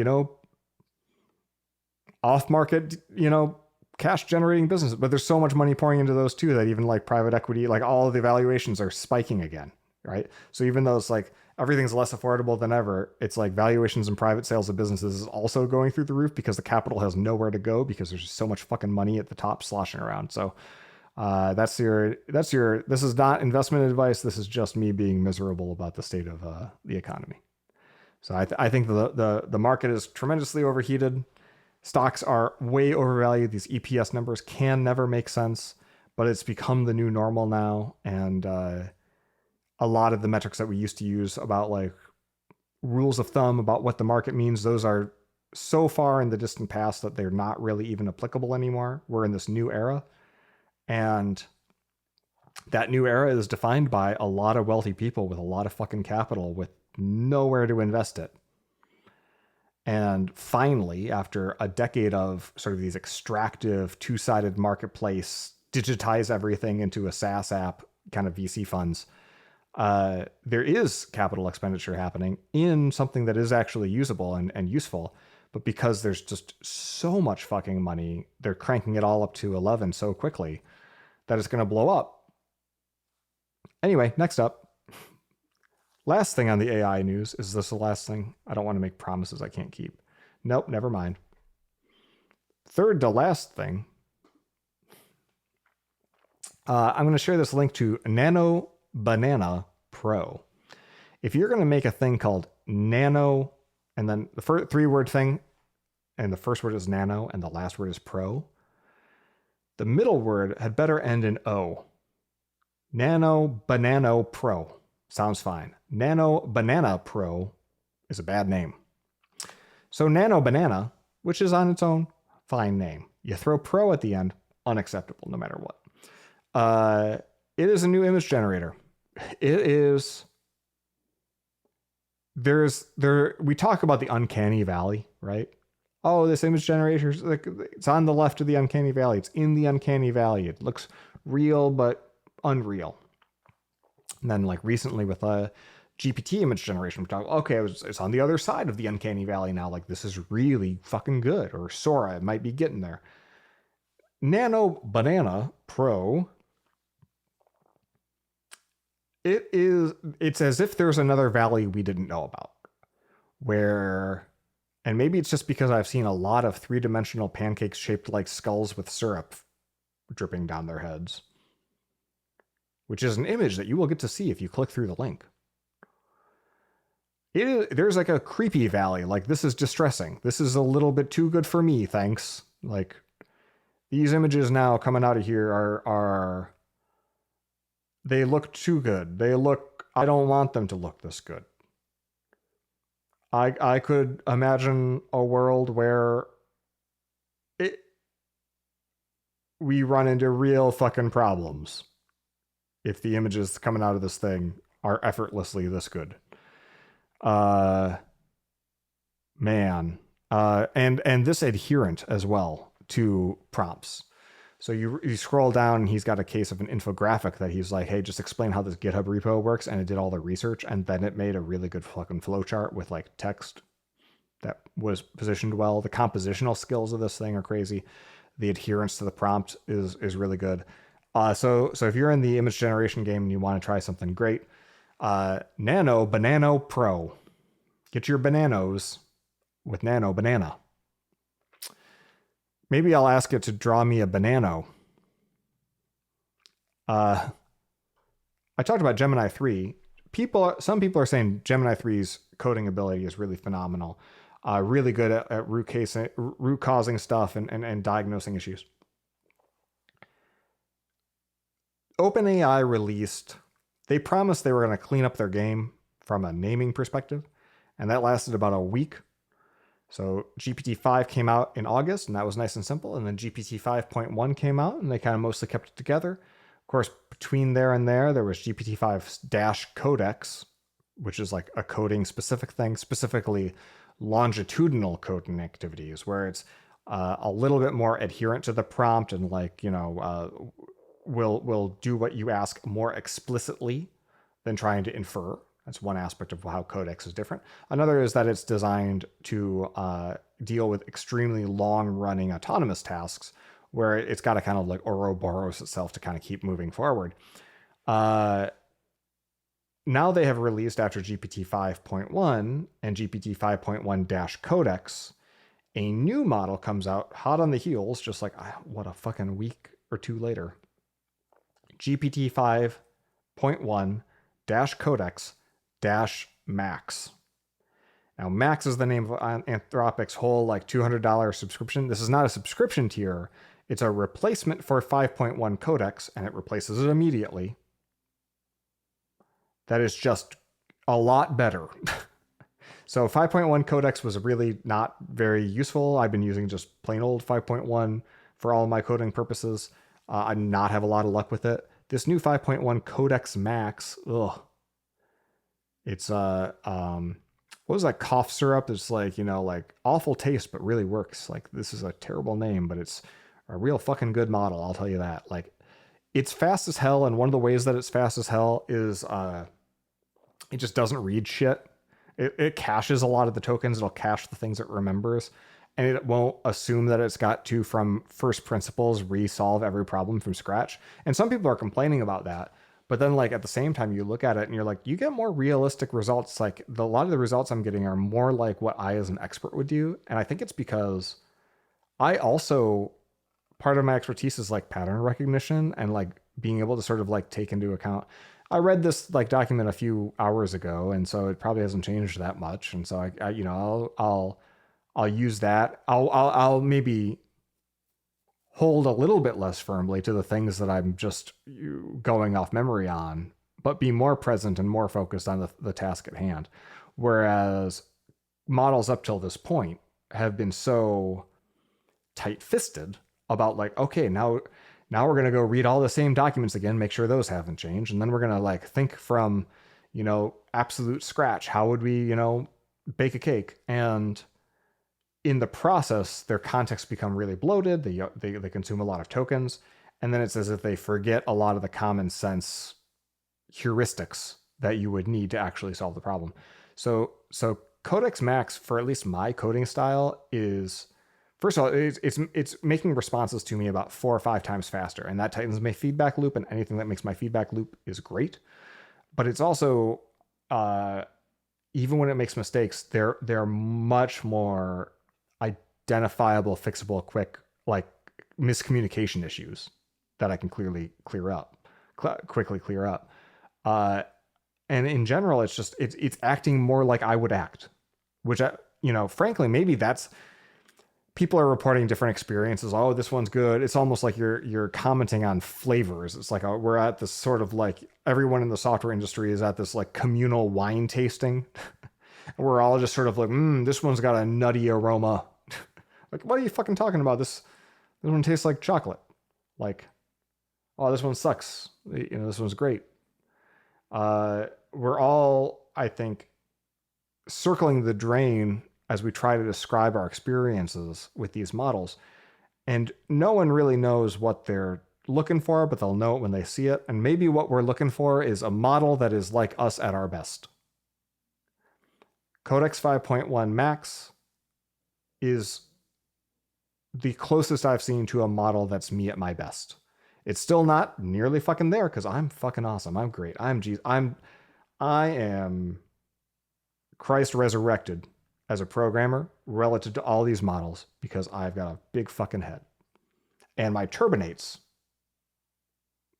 to match. I don't really feel that way about myself, but I really do think that there are aspects here where it's just some of these things, blind spots, are still totally unacceptable. One of the things I've been struggling with ever since June is a lack of a sense of true forward progression among these models that are getting me closer to whatever it is that I'm looking for. And it was this release and using it over just a couple of days, really within a couple hours, where I was like, that's it. This one's demonstrably closer to how I would approach things. And I don't know that I've been able to say that before, but more like this, please. Like if we keep going down this particular road, I will be feeling pretty good about it.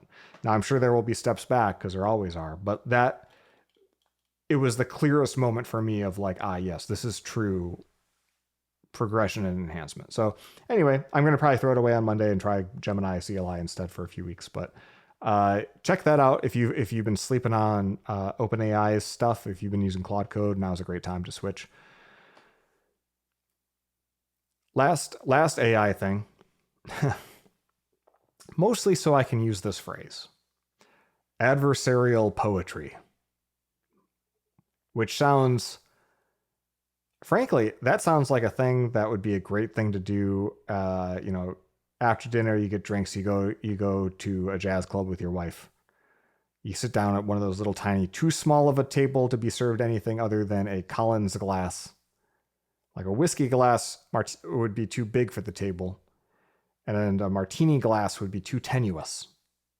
Maybe a coupe glass, for like a gimlet or something, or like a little Pim's cup or something. That might be okay. But really, this is like a Collins glass joint kind of sized table. And there's the brick wall, background. But the jazz band, they're not there. Because we're there for adversarial poetry night. Some people wrote a paper. And it turns out if you take phrases and ideas that can be used to jailbreak models, and by jailbreak we mean sort of escape the constraints of their training and or system prompt to behave in ways that they are intended to not, whether those are safety constraints or whatever.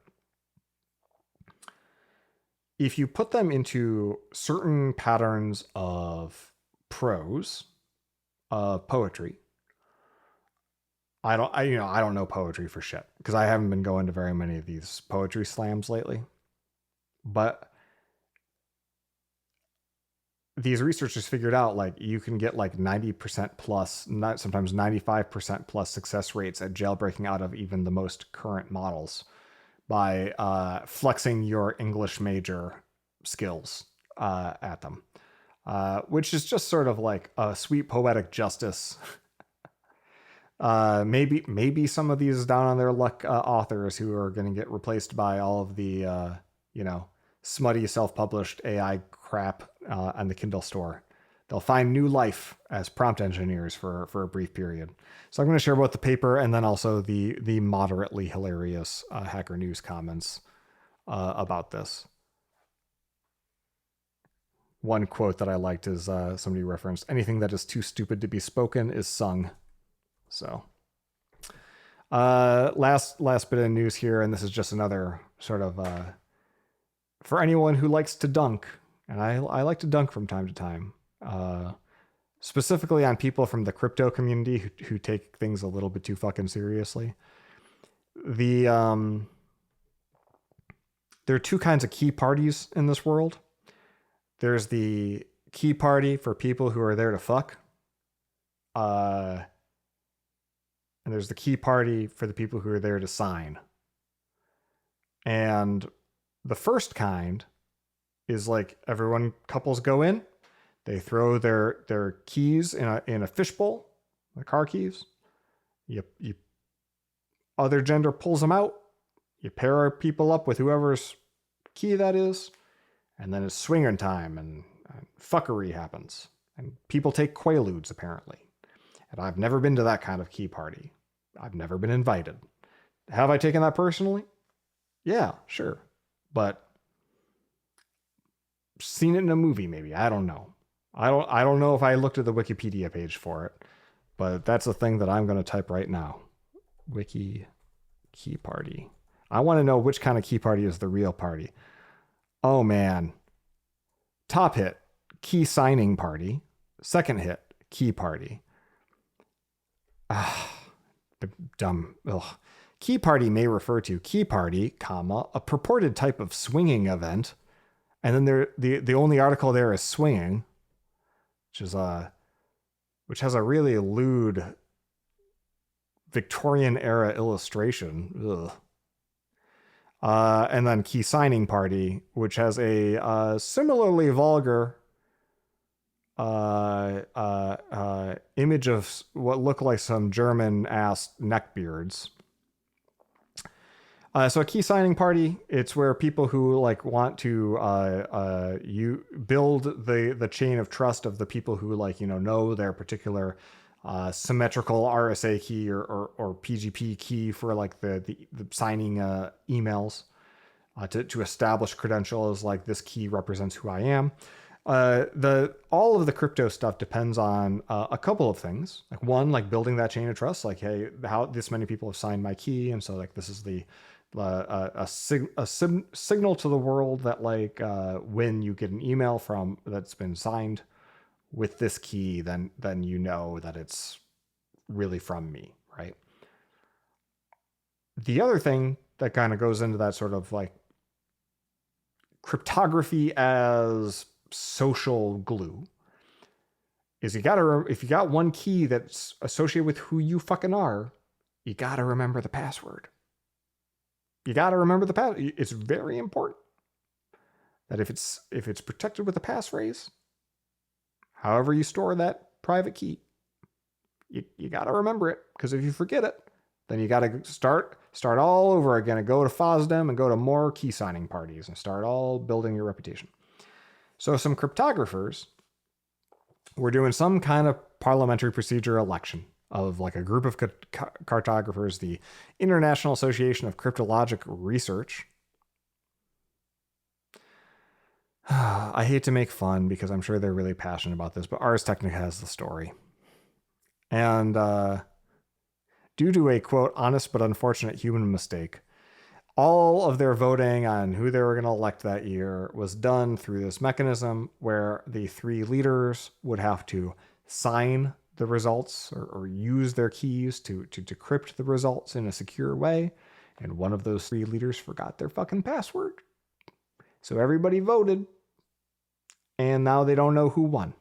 So they had to actually call a miselection and say, hey, sorry guys, we don't get to know who won. And, they follow up and they're like, we're going to change the structure and we're going to reprogram things so that we can have just like 2 out of 3 are necessary to decrypt the results. And you're solving a technical glitch with more technology. And that's fine because that's their club, and that's like the point of their club is to have overly complicated ways to vote on things. But my first thought was, when we start talking about like electronic voting systems done right, this is also the people who are like telling us how we would do that right? If we want to move beyond the Dominion, easy to hack voting machines that at DEF CON get like pwned in 30 seconds by 12-year-olds in Vegas. Like if that's the wrong way to do electronic voting, like these guys and groups like them, I assume are the people we were told that we should be looking to figure it out. And could you just imagine like a poll worker, maybe like a county election board member who's voted in, and like median age on those, by the way, is probably over 65. It depends on them having like, a firm grasp of multiple passwords that they got to remember to decrypt this shit, and then like to do crypto steps in the right order to encrypt the shit correctly. And like that would have to happen and go 100% right across the whole country for us to know who the next president is. And like that this is the secure way to do it. Where in point of fact, what would actually happen is if it was cryptographically secure, we would just have some like, group of men roving around in pickup trucks and clubbing people in the knees and forcing them to type passwords. But boy, that's it for the news. Good gracious, goodness graciousness. Nano banano. I'm gonna take a break, but that means let's talk about some stuff that's just for fun, none of this really important new stuff. Just like obviously that news, all that news that we just talked about, that's just what's happening in the world, man. That's the stuff that's really impacting people's lives. We'll just talk about some TV next.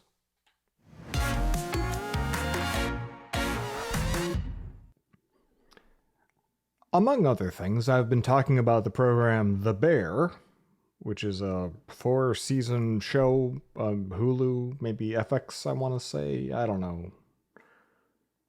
I assume it's streaming only because there's like 20-minute episodes, and then there's like these big ones, like especially like the heavier ones, like the Christmas episode, and you're like, damn, this is a lot. I don't know if I can take a whole episode. And then you watch, and then you pause it, and it's like, there's 40 more minutes to this one. What the fuck?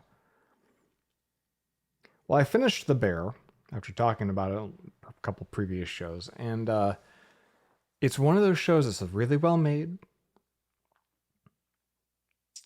Brisk, covers a lot of ground. The fact that there was annual seasons is itself in the streaming era, like, laudable instead of having these 4-year breaks between seasons. But the rare case of a show where like the ending made me feel like it was a waste of time. Not because the ending was bad. In fact, the ending was super true to the show. But it's like if I had an Airbnb, like if I was an owner of an apartment complex, and I set up secret cameras in all of the rooms, and I just voyeuristically watched the lives of all the people, and I spent a lot of time watching all their lives, and I got really into watching all these lives and like the complexities, like the emotional reactivity, like the ups and the downs and the changing nature of the relationships and the full breadth of humanity. Listened to their music, saw their food, And I did that for 4 years. And then they moved out, and it was just sort of like there was no good like culmination of all the plot lines, right, that had been building in my head for the 4 years of watching them. Even though I would have committed numerous crimes to have been watching them for that long in that intimate a setting, I would nevertheless, and I was the aggressor as the authority owning the land and putting in those cameras illegally, I would feel ripped off. I'd be like, well, are they going to stay together? Is the guy's new job going to work out? Right? Did they figure out how to get the teenager to stop vaping? All those plot threads were just like left like, okay, whatever. If that had happened, that's kind of how The Bear feels in hindsight. It's like the show was a real vibe, like, but wasn't, and it was very well acted. And it had a few themes that were like really nice. Was it anything more than that? At the end of the day, I kind of feel like fuck watching The Bear just listen to the soundtrack because they're my favorite indie records from either college or the late aughts. Like, go listen to some Sufjan Stevens. There was a good Decemberist track in the wedding episode. There's a lot of Wilco, of course, because Chicago. Yeah, a lot of good stuff. A lot of good music in the show. And there is a lot of good food, like Pequod's, other restaurants that I like. Like, there's a lot of good just shots of the L and of, Chicago looking its best in the fall and the spring, and sunsets, over Lake Michigan. I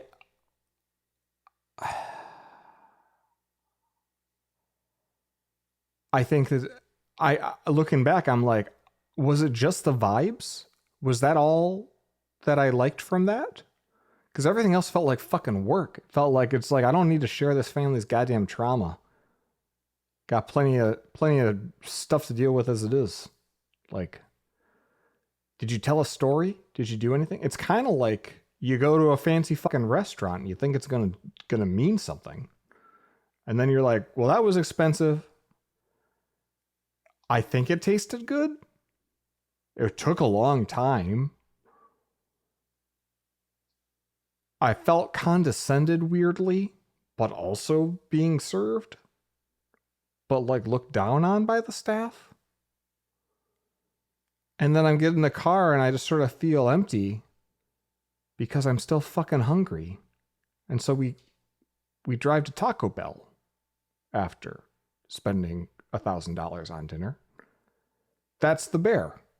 So in that sense, did it nail it? I don't fucking know, guys. Like, maybe what I'm saying will make you think, boy, I gotta watch this show. Don't take that from this. Don't put that on me. I don't think the bear was good. And I think the goofy fucking actor who plays the main bear guy, Little Bear, I think he's just a piece of shit. And he was playing himself. Moving on. Outer Worlds 2. It's a good game. Obsidian don't quit. They're doing the thing. They're, ex-Interplay folks, creators of Fallout 2. They, obviously they did New Vegas much more recently. The original Outer Worlds was a low budget B game, a AA game. And this feels like a AAA game from an alternate universe where that thread of Western computer role-playing games succeeded to a degree that it really has not. And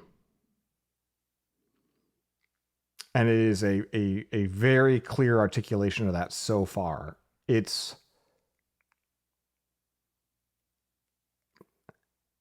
I hate the phrase, it's a good one of those, but like, that's kind of where I'm at with it. Like, I'm still in the first planet because I'm milking every fucking like dry ounce of content morsel from each thing. I'm doing every single side quest. I'm over leveling myself to hell and back. Min-maxing every single skill point to make sure that I can cross every skill check, and trying to play both sides off each other so I can do as much of each side quest that forces you to choose a side as possible. And so I'm taking my time with it. I'm not far enough to like, know, does it fall apart? Does it keep up this level of quality or the detail? Because the first game struggled with that. But like, if you like that modern shooter role-playing kind of vibe with skill checks and character building, and you like the whole pick your companion and companion skills and having these kind of side quests with companions like Avowed was earlier this year, I think it's as good of one of those as you're going to get. Maybe I'm a little burnt out because I just played through Avowed and it's very similar. It's like, what if that, but future and guns? So the fact that these both released in the same calendar year seems like a little bit of a miss on Microsoft's part. It seems like Microsoft is really struggling with just nailing the timing cadence of releases. And they're so desperate to have a few hits that they let Obsidian rip with 3 releases in 1 year when it might be their least dysfunctional studio. But yeah, that all this come across sounding negative, and maybe that's just because the bear left a bad taste in my mouth just then, thinking about that guy and his fucking broken ass nose. Uh, yeah, but seriously though, it's very very good. I think if there's a tinge of bitterness, it's that I don't know. I don't know if this is like the fact that it's got the production value and the fact that it's got the structure and the game loops that are so familiar at this point dialed in. Is this just the pinnacle of that kind of game? Right? Minimal amounts of the Bethesda jank, right? Like it's not a sandbox game. It is a structured thing with enough boundaries in place to be something that a QA team could actually iron out and make a good experience, which is great. Now, the optimization from a performance perspective is all over the place, and it's an Unreal Engine 5 game, and that means that you basically need to throw way more hardware than you should at it to have it look decent at all. And that's a problem for sure. But my bigger question is like, is this an evolutionary dead end? Will Obsidian, who now has the funding with Microsoft to make these kinds of role-playing games, be able to take this further or do something new with it next time? And maybe it's just because Avowed and this game ran in parallel, and that's why they're so samey. But also, I don't think that they do anything new and break new ground on their own either. They just fuck it up less than previous bites at the apple that Obsidian has taken. And as somebody who really, really likes that kind of game, has a lot of nostalgia for that kind of game, there's a certain sense of loss there that I would be really disappointed to see, either it just being, okay, turn the crank, we're going to do a lot more of these because they're hits. And I'm instead hopeful that we're going to get to a point where the next one of these kinds of things, because you can tell, I think Outer Worlds 3 is a sure bet, and I think Avowed 2 is probably also a sure bet. I don't think we're going to see another top-down Pillars of Eternity game anytime soon, just from a sales perspective at all. Maybe it's a lack of creativity on my part. These are really smart people. They care a lot about this shit. They're executing at a really high level of quality. I should have more faith in it. I just this might be the last one of these really worth playing, and I'm savoring it in a weird kind of a melancholy kind of way. That might be preemptive. Maybe I shouldn't be thinking so critically about it and just enjoying myself, and I should try to do that more in general. But yeah, I also wonder if I've just got the curse of too much knowledge about game design lately, as I dig in and learn more about game design, because it's just an interest of mine. And I've as a man of leisure, I have a lot of time to learn shit that I don't need. Yeah, that could be it. But yeah, I something that I don't have to think very hard at all to recommend is called Death by Lightning. And that's when you go outside in a storm and you just embrace the sweet relief of death as God selects you to be the next contestant on Not This Planet Anymore. Death by Lightning is a Netflix series that stars a lot of my favorite actors. 2 in particular, Nick Offerman, who is famous for Ron Swanson on Parks and Rec. It just seems like a brilliant human being, but he actually plays anti-heroes and broken men really, really well. I think because he's in touch with his fucking emotions. And Bradley Whitford, who played Joshua Lyman in The West Wing. both turn in excellent performances in Death by Lightning, which is a based on a true story. James Garfield and the guy who shot him. It's not a spoiler. No, it's not a spoiler because it's literal fucking history, but it's also not a spoiler because in the opening crawl for this show, it's saying that's what this is about. Two similar men, two men on similar like timelines and trajectories. One became president and the other man shot him. 4-part miniseries. And seeing Netflix has done a lot of 3-part and 4-part shows where they drag out a documentary over 3 or 4 episodes, and they're always bad. They always would have been better as like a tight 60-minute thing, but you know why they did that. I think a lot of these Netflix movies would probably be better served instead of a single 2-hour Save the Cat drama. Would probably be better served as these kind of miniseries that have like a little bit more room to breathe. And maybe tell a single story over 4 chapters instead of a typical boring 3-act structure. Because this was, I watched over 4 nights, 1 hour per night, and it was just really good. I love historical fiction. I love biopics. I love anything that ties back to like not just U.S. but like especially political dramas. And what was so great about this series? Oh, it's also got Tom from Succession in it. I don't know the actor's name because he's a very forgettable man otherwise. But he plays the same kind of smarmy raconteur. He's the kind of guy who'd say that. He's got a beard, so you might not notice it right away, but that's him. I don't think I've ever seen a political drama that like lands at such the exactly right time for the political moment we live in today. But it mirrors, it's as an allegory for where we are today. Like the story told in Death by Lightning is like one of an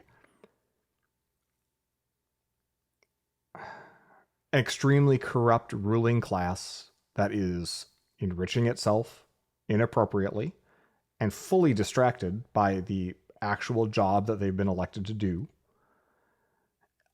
and an insurgent impulse to reform and to clean house that it can't help but stymie itself through careless condescension of those same common folks who they purportedly want to help.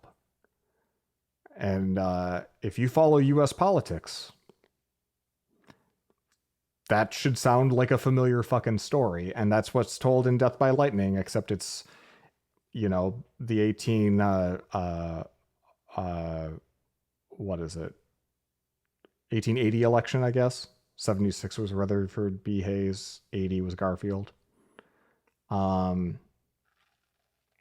Yeah. So check it out. If you have any interest at all in that sort of shit, I will say no more. Just go watch it. Wicked, for good, as in that series of Wicked movies, they're going to be over now for good. One could hope. So Ariana Grande and Cynthia, the other actress, I don't know their names. I just heard this part. They've been doing a whole bunch of like interviews together, and they always are like seeming like really emotional, like crying, and or quick to cry, like really flutters. Somebody on Reddit said that like in order to make this make sense to them, they just have in their own headcanon that like Ariana Grande is dying and only Cynthia knows it. Because she just looks so fucking anorexic. I'm sorry, but like it is one of the leading, what was it, second, third highest cause of death of mental illnesses, like next to like opioid addiction. Like, it's really sad, but like she does not look okay.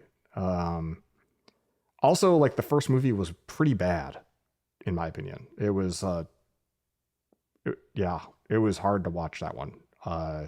So long and so dull and just poorly acted. Haven't seen the musical. I hear that's great, but man, not my thing. So anyway, New Yorker wrote a good negative review titled "Wicked for Good" is very, very bad. And I feel free to say this now. I held that in. I did not share that at the morning breakfast table this morning because my wife is now currently in the theater watching this. So there's no chance she's going to hear me shit on how I hate Wicked before she goes and sees it and develops her own opinions about how she feels about Wicked for Good. Because, that's the thing about opinions, is that we can't literally change others' minds. We all should have a healthy sense of like, yeah, I can have my own feeling and experience about this particular piece of media, and what other people who I respect feel about it should have no bearing whatsoever on how I feel about it. And yet that's not really how it works typically. So I didn't want to anchor too much, but also she never gets to like this deep in the episode, usually by the AI stuff she drops off. So I think it's pretty safe. Don't tell Becky, but I think Wicked fucking sucked. She probably knows I feel that way. Also, I probably mentioned on the show, but like I couldn't understand what the fuck people were saying because I can't understand lyrics when they're sung, especially with bad audio systems, which is most US theaters these days. So I had to get like one of those mere dinguses to read the fucking captions from in the theater, and that was embarrassing. But at least it gave me something to play with, like a fidget spinner or something during the show. A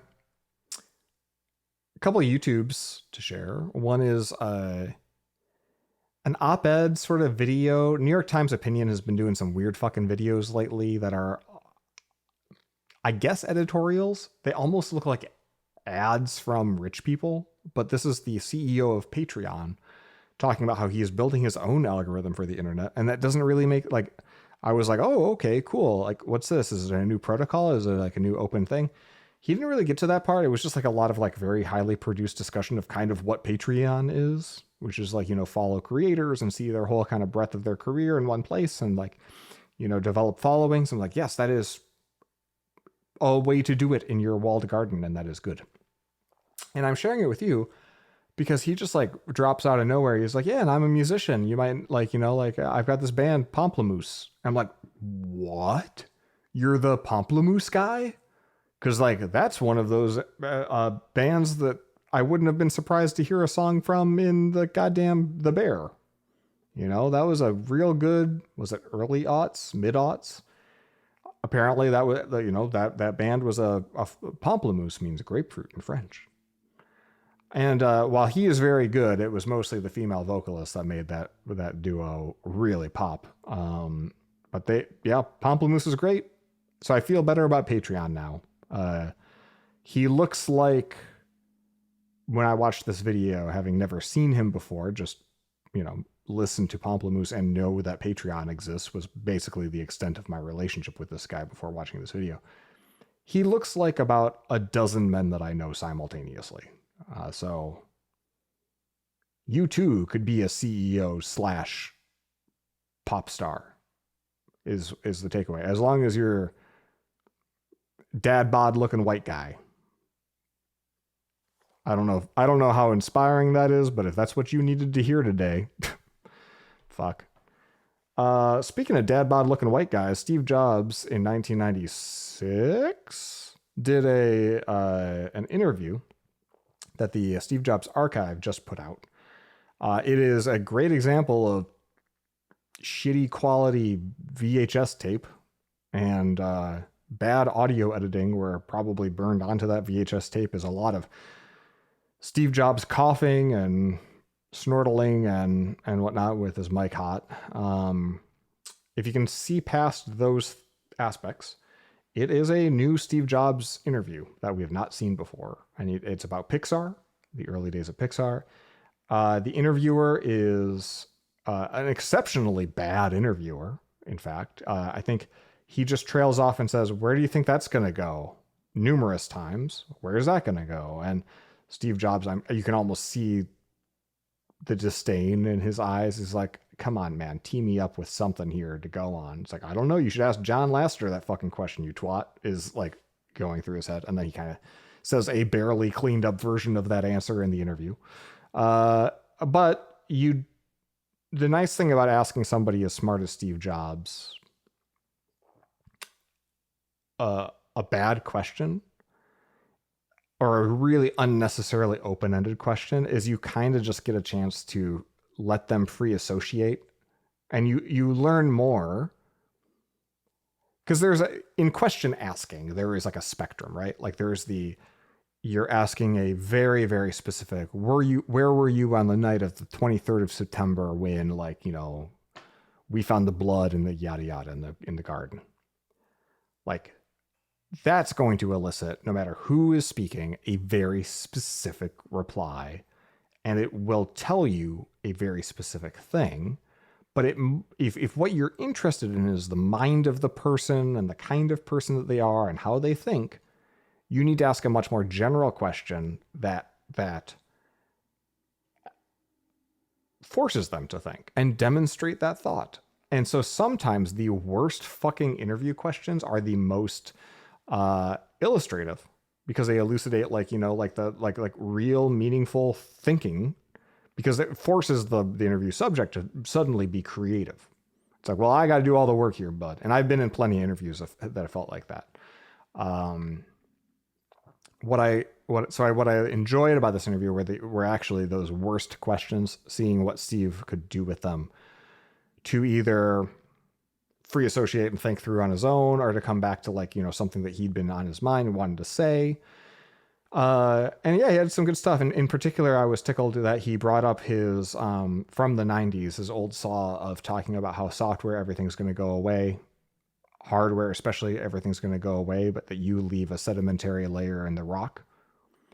And that's always been my dream of legacy, is that I would just, at best, contribute some layer of sediment that subsequent generations would stand on. It's one reason why I've embraced AI stuff, is like, if the work that I do now over the course of my career is like some of the last novel shit that goes into the LLM basis before the LLMs just start training on themselves, then that will be a self-perpetuating cycle of my legacy. It'll be not just my layer of sediment, but it'll kind of be regurgitated through that Ouroboros of the snake eating its tail in the future. And I find comfort in that, right? And I think he did too. But one of the things that he said, and to put a Pixar specific riff on it, he compares it to Snow White. And he's like, hey, Snow White was like 1937. And here we are 60 years fucking later. And the Disney Corporation releases it on VHS and makes like $250 million in profit. Could you imagine? Re-releasing an existing thing. You look at that versus the economics of like Disney Plus, and you're like, man, no wonder they missed the VHS and DVD sales. And 60 years later, you got his son watching it. You got everyone in the world knows that story now, and like the shelf life of a story. And he says, I think that people are going to like watch Toy Story 60 years from now, and Toy Story 5 coming out next June. And there we are at like close to 30 years. We're halfway there. All the theme parks, all the stuff, the cultural impact can be so much longer lasting and so much broader, and the awareness and the meaning of it, right? Like it becomes part of like the myth making of our civilization. So it was interesting to see that he was similarly activated by that, because lately that's where my head's at, is like starting to think of like, what if I got into fiction or game making or something like that would have more of a cultural impact, apart from just blathering at you, dear listener, right? Because it's like, even if I were to build a much larger podcasting empire, right, of like-minded people to listen to me, it's like, at best, I am a replacement level dude with opinions on the internet that helps make it a little bit nicer when you're doing dishes and chores around the house, right? Like, at one point, Breaking Change will stop releasing new episodes, and you'll forget about me because there's going to be other shit in your feed. And then you'll have one or two stray thoughts months or years later, be like, oh yeah, I guess that one stopped. Or you'll buy a new phone 4 years hence, and it'll be on like the list of your shows, and be like, oh yeah, because you don't go to the screen very often. You're like, huh, yeah, I still follow that. I guess that one's dead, right? So thinking about what would be a more lasting as opposed to a contemporaneous thing like a newsletter or a podcast, I've been thinking about that a bit. So Anyway, I'll share that video with you. Because if you just like more Steve Jobs content, guess what? That's what it is. Let's go check the mail. You've got mail. Jesse writes in about Media Bunny. I just like saying it. So Media Bunny being the dependency that was what I use in my straight to video module package that lets you do client side transcoding for social shares of videos on the internet. I think it's pretty great. Compared to last time when I was on this show with you, it works now. I had some bugs. I fixed those. It works more good now. Jesse writes in, hot dumb take without doing any due diligence whatsoever. That is the only kind of take that we allow here. Weren't you just raving about how you very much don't need dependencies anymore because coding agents can just build the parts you need? I'm very unsure what this dependency, that is Media Bunny, does. I've done no due diligence, but it's presumably just a compatibility ergonomics layer on top of actual browser APIs. You mentioned Node.js compatibility stuff too, but you don't need that in this case, right? It seems to me that the Node.js related stuff of the dependency is the problem here. Perhaps just not having those types of dependencies makes things easier. I agree that if the Rails import map side of things can help make things better, it should. Okay. Well, Jesse, you're wrong because you didn't do the due diligence. The issue here is that if you want to encode the video to a video codec, like HEVC or H.264, you can do that yourself. And even with Media Bunny, you kind of need to do that yourself to get the HDR not fucked. And I was trying to describe that in the show. But Web Codecs does not ship with the specifications required to actually like mux the video and to build the video container. Like a MOV is a container file, MP4 is a container file, H.264 or AVC is a codec for encoding the video frames themselves and the streams. HEVC is Apple's more modern, more optimized one. AV1 is yet another. So the video encoding piece built into the browser, you can just do that. But like everything that you need to know from a specification perspective about the containers and about the muxing, that is not built into any standard. And it has to basically, that encoding needs to be more or less copy pasted into your code to work. And so it is a executable specification of that format that Media Bunny is providing me. That is what I need to do. And because it also comes with like a Swiss Army knife of 800 other things, once you're in for a penny, you may as well just take advantage of some of those other things. Like, for example, the code that I use with it to flatten all of the audio tracks into a single stereo track. Because one of the big problems, of course, is like now you have spatial audio and studio sound is in a brand new audio format on Apple stuff. You need to flatten that in order for it to sound right. And Media Bunny can also do that. So I'm like pulling it for that audio encoding purpose.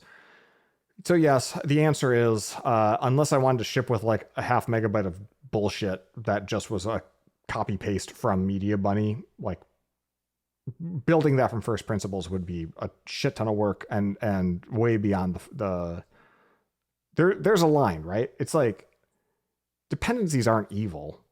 Like signing up for the maintenance burden and the administrative headache and that ongoing tax for a low return on investment when it could just be do it once and forget it and pay a very low upfront cost to never think about it again. Like that's the trade-off we're talking about here.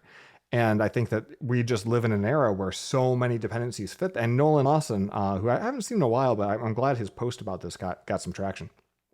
Nolan wrote a post about like, yeah, small ball open source is kind of on the way out. It's just not necessary anymore to make a whole bunch of little packages for this exact reason. So my brother, with his talk about this all the way back in the heady days of August or September, seems to have been ahead of the curve on this a bit. Like, you know, a lot of our dependencies could just be replaced by code that we own that's pretty minimal, pretty black box, pretty pure function. And other people are coming to agree with that. But like, it's no one saying that it means that like the big complex things Or like, yes, if all this was syntactic sugar to kind of make the API like beat the ugly out of it, then like, yeah, you would just have, and I do this all the time with codecs. It's like, write me a little wrapper that's like sequesters all of this functionality behind a nice clean interface of pure functions and hides from me. In fact, I did that in this particular case. So Matt writes in, so I'm done with you, Jesse. Keep writing in to podcast@searls.co. Because every other episode, I forget to even mention what the fucking email address is. I love your emails. I don't read them all. I read a lot of them. If I read them, excuse me, I read 100% of the ones that don't go to spam. I will talk on the show about the ones where there's anything to talk about. And my throat holds out because there's a line at the in this Death by Lightning show that I agreed with, which is that talking is violence compared to breathing. And as I've recently learned, breathing is quite nice. Matt writes in, prediction markets, the latest pivot to prediction markets is so interesting to me. Originally, sports betting online was illegal, so the lawyers found a loophole where they invented daily fantasy sports as a proxy for sports betting. Sidebar, one of my favorite little adventures in training events was we did a training event, I think, at the FanDuel offices in Scotland. If not at the offices, then almost all the attendees worked at FanDuel. And this is like well before they might not have barely been in America yet. Like I had never heard of them. Good for them. Good for them. I guess. Through some Airbud-esque logic, they built an industry on the fact that the law didn't say fantasy football wasn't a game of skill, and then used precedents that every office had things like Super Bowl squares or March Madness pool as enough to cover it as that was okay, and then through that wedge gets lobbyists and the government on board to legalize sports betting. Matt goes on. 1, 2, skip a few. So now all operators are pivoting hard to prediction markets because they don't need to cut to give their cut to each state. And it's a better tax situation for end users. You use existing futures IRS forms that let you pay on the net winnings versus sports betting that involves taxes on the gross, then itemized loss deductions in addition to excise taxes and other state level stuff. This level of creative lawyering and innovation via loopholes tickles my brain because it's so similar to existing startup advice of bend the rules like Uber and Airbnb and whatnot. Prediction markets pose a lot of interesting problems. They're points for creativity for sure. The WNBA dildo thing where somebody threw a dildo on a WNBA court, which they then had to euphemistically hand wave away and also chide at the same time saying it's inappropriate while it's mosaiced out, and so people aren't really sure on the watching the TV stream what was it. So they only threw inference where they were like, oh, it was a dildo. And then it became a meme where somebody else did it, and then they got arrested. And it's just out of a misogyny. And then started being prediction markets, like which team or this team, or how long will it be until the next dildo gets thrown. And then it's like anyone can impact that dildo prediction market by just bringing their own dildo to a WNBA game and throwing it and then winning their own bet. Now it depends on the platform having the scruples to invalidate contracts that are so obviously gameable. But first of all, as these platforms scale up, it will not be scalable to police all of those contracts. Only the ones get to super high volumes will probably merit any kind of human attention. And a lot of these are indirect enough that people with, special insider knowledge would be difficult for the platforms to identify. And people who have untoward control over the outcome, like that case with the Coinbase CEO who could just say 4 random words and then, determine the outcome of the contract that said, what words is Brian Armstrong going to say? I don't think that they thought that hard about that part. I think that a lot of the people, the Kalshi guys, definitely the Polymarket guy, because he was kind of a Nate Silver bro. And now I think the youngest billionaire ever, or self-made billionaire ever, in 27, 28. I think he was just excited about the math of it. and like the sort of like the crypto and the implementation side, and like how to like actually pull it off technologically. And everything else is scaffolded on top of that. And then it was co-opted by a lot of the crypto bro energy of, we got all this capital, what do we do with it? Well, not public equity, so we need, a more advanced mechanism. How to the financialization of everything comes for this.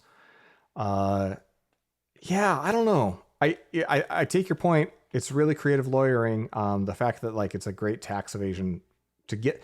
If what you want to do is you want to scratch the itch of gambling, but you don't want to have to pay usurious taxes on it, it does that.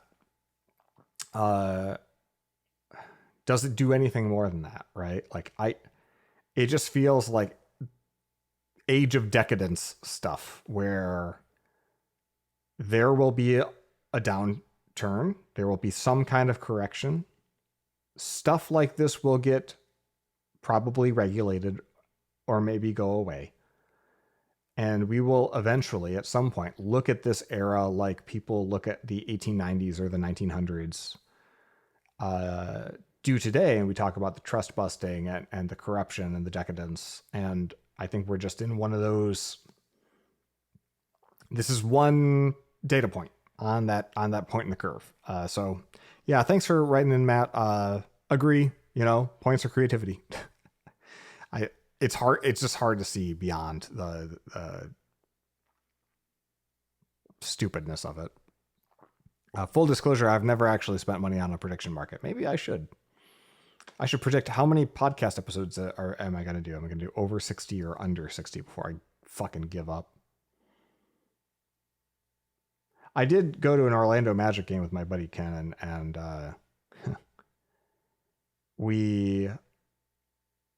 I told him, it was like if I were to, I don't bet on sports, but if I were to bet on sports, I would always bet on whatever team I was rooting against to win. That way I would never leave home disappointed, because either my team wins and I lose money, but my team wins, or my team loses, which sucks, but then I get some money. That's the only thing, the way that any of this makes sense to me. Brian writes in, it looks like Google listens to your podcasts. I'm seeing praise for their new and improved Study Buddy platform on social. He's referring to notebooklm.google, an example of a product that Google didn't give up on immediately. And it is their Study Buddy is a good example. And their new landing page, which I will try to remember to link to here. The new landing page is really slick. They got famous immediately for here's a way to make a podcast where the podcasters will sound like the same two people boringly talking about any topic. But the flashcard stuff, a lot of the quizzing, I think is really good. It's a good start. It's very general, but it has to be, right? So the implication of Brian's email is like, this is a replacement for or a competitor for what I'm building, which is like a Japanese language or a foreign language acquisition tool. I think that my thing will be more specific in a lot of important ways, for specifically as a toolkit to capture shit from the universe, to process it sprightly, and then to categorize and make actionable the act of memorizing from it. And I think a lot of these tools, they focus on gamifying the act of reviewing stuff, but not necessarily memorizing discrete bite-sized facts or patterns. And that's a different thing. Like what I would be building is probably closer to like cramming tools for specific tests. Even though it's not for a test, the test is my next fucking conversation in this foreign language. But like a cramming tool that's like flashcards for the MCAT medical entry exam or the LSAT, law school entrance exam, or for boards or something, where there is a more discrete, knowable universe of stuff, and where you could do a flashcard on just a single word definition and have that be the atomic unit is small enough, you can build UI affordance that is caters to that tiny structure, that tiny unit of work, and then build in timers that are more reliably going to result in reinforcing memorization. Whereas a general purpose thing that can just hoover in any kind of unstructured stuff you want to know more about, the best it can kind of do is like redirect and remind you of things, but it's unlikely that it's going to have the tight game like feedback loop where the game is memorizing as opposed to the game being spending time reviewing shit. And because the, not to say that notebook LLMs are wrong in that goal, like that's probably what you need to genuinely learn general purposey kind of stuff, especially at the general kind of level to pass an exam, like an unstructured exam from that history professor or whatever. So speaking of, kudos to Mr. Smith, my AP history teacher from 10th grade, because he told me all about the accidental presidents of the second half of the 19th century that were vice presidents, and then people got shot and then they became president. Told me about James Garfield, so I was not completely lost. Aaron writes in. He this is suggesting a Searles on Tech minicast. Hey, I enjoyed the last podcast. I've got an idea for you. Right now, you're mixing a few things together to create it. Your personal life, programming stuff, business analysis, and I'm enjoying all of it.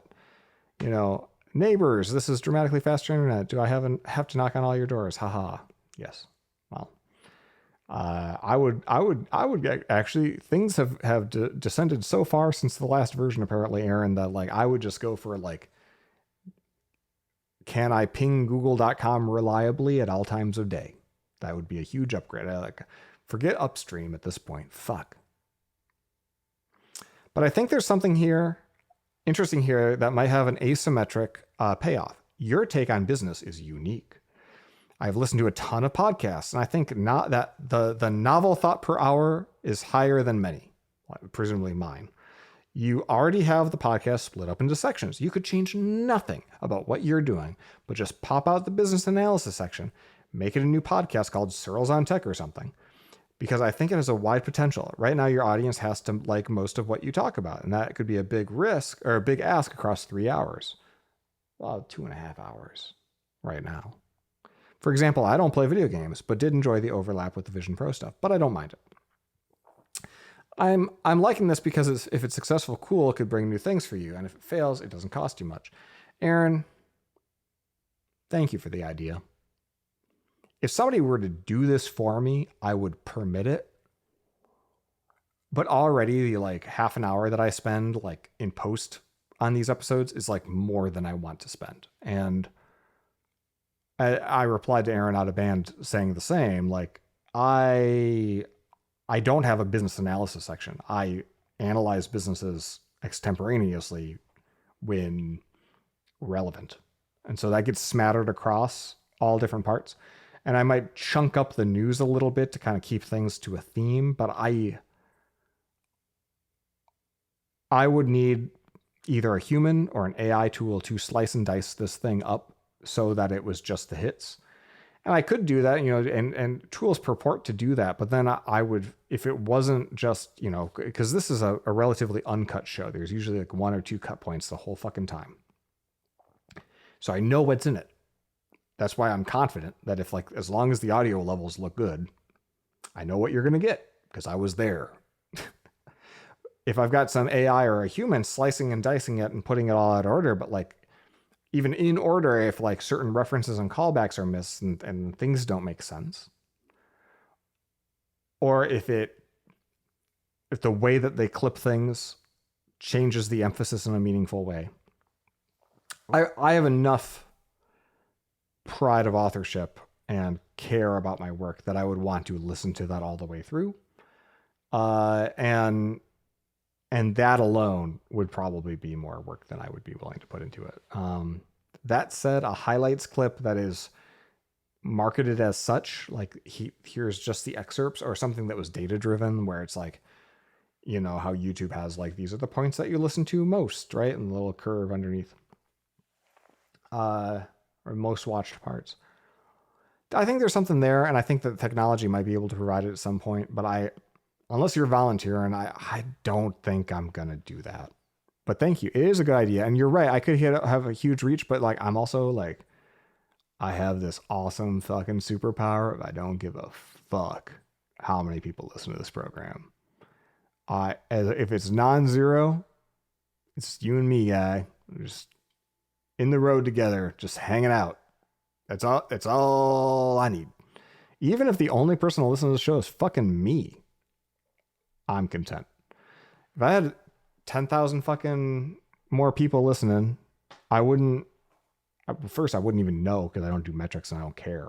I don't make any money off of it. If I had 100,000 people listen, then I'd probably just have more problems, right? What's that famous phrase? Like, I've been rich and I've been famous, and trust me, rich is better. I think keeping this intimate is perfectly fine with me. Oh, what do we got? Huh.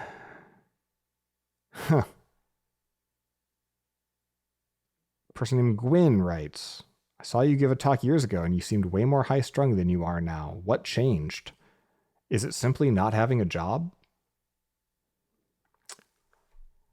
Well, Gwyn, let's end on that note.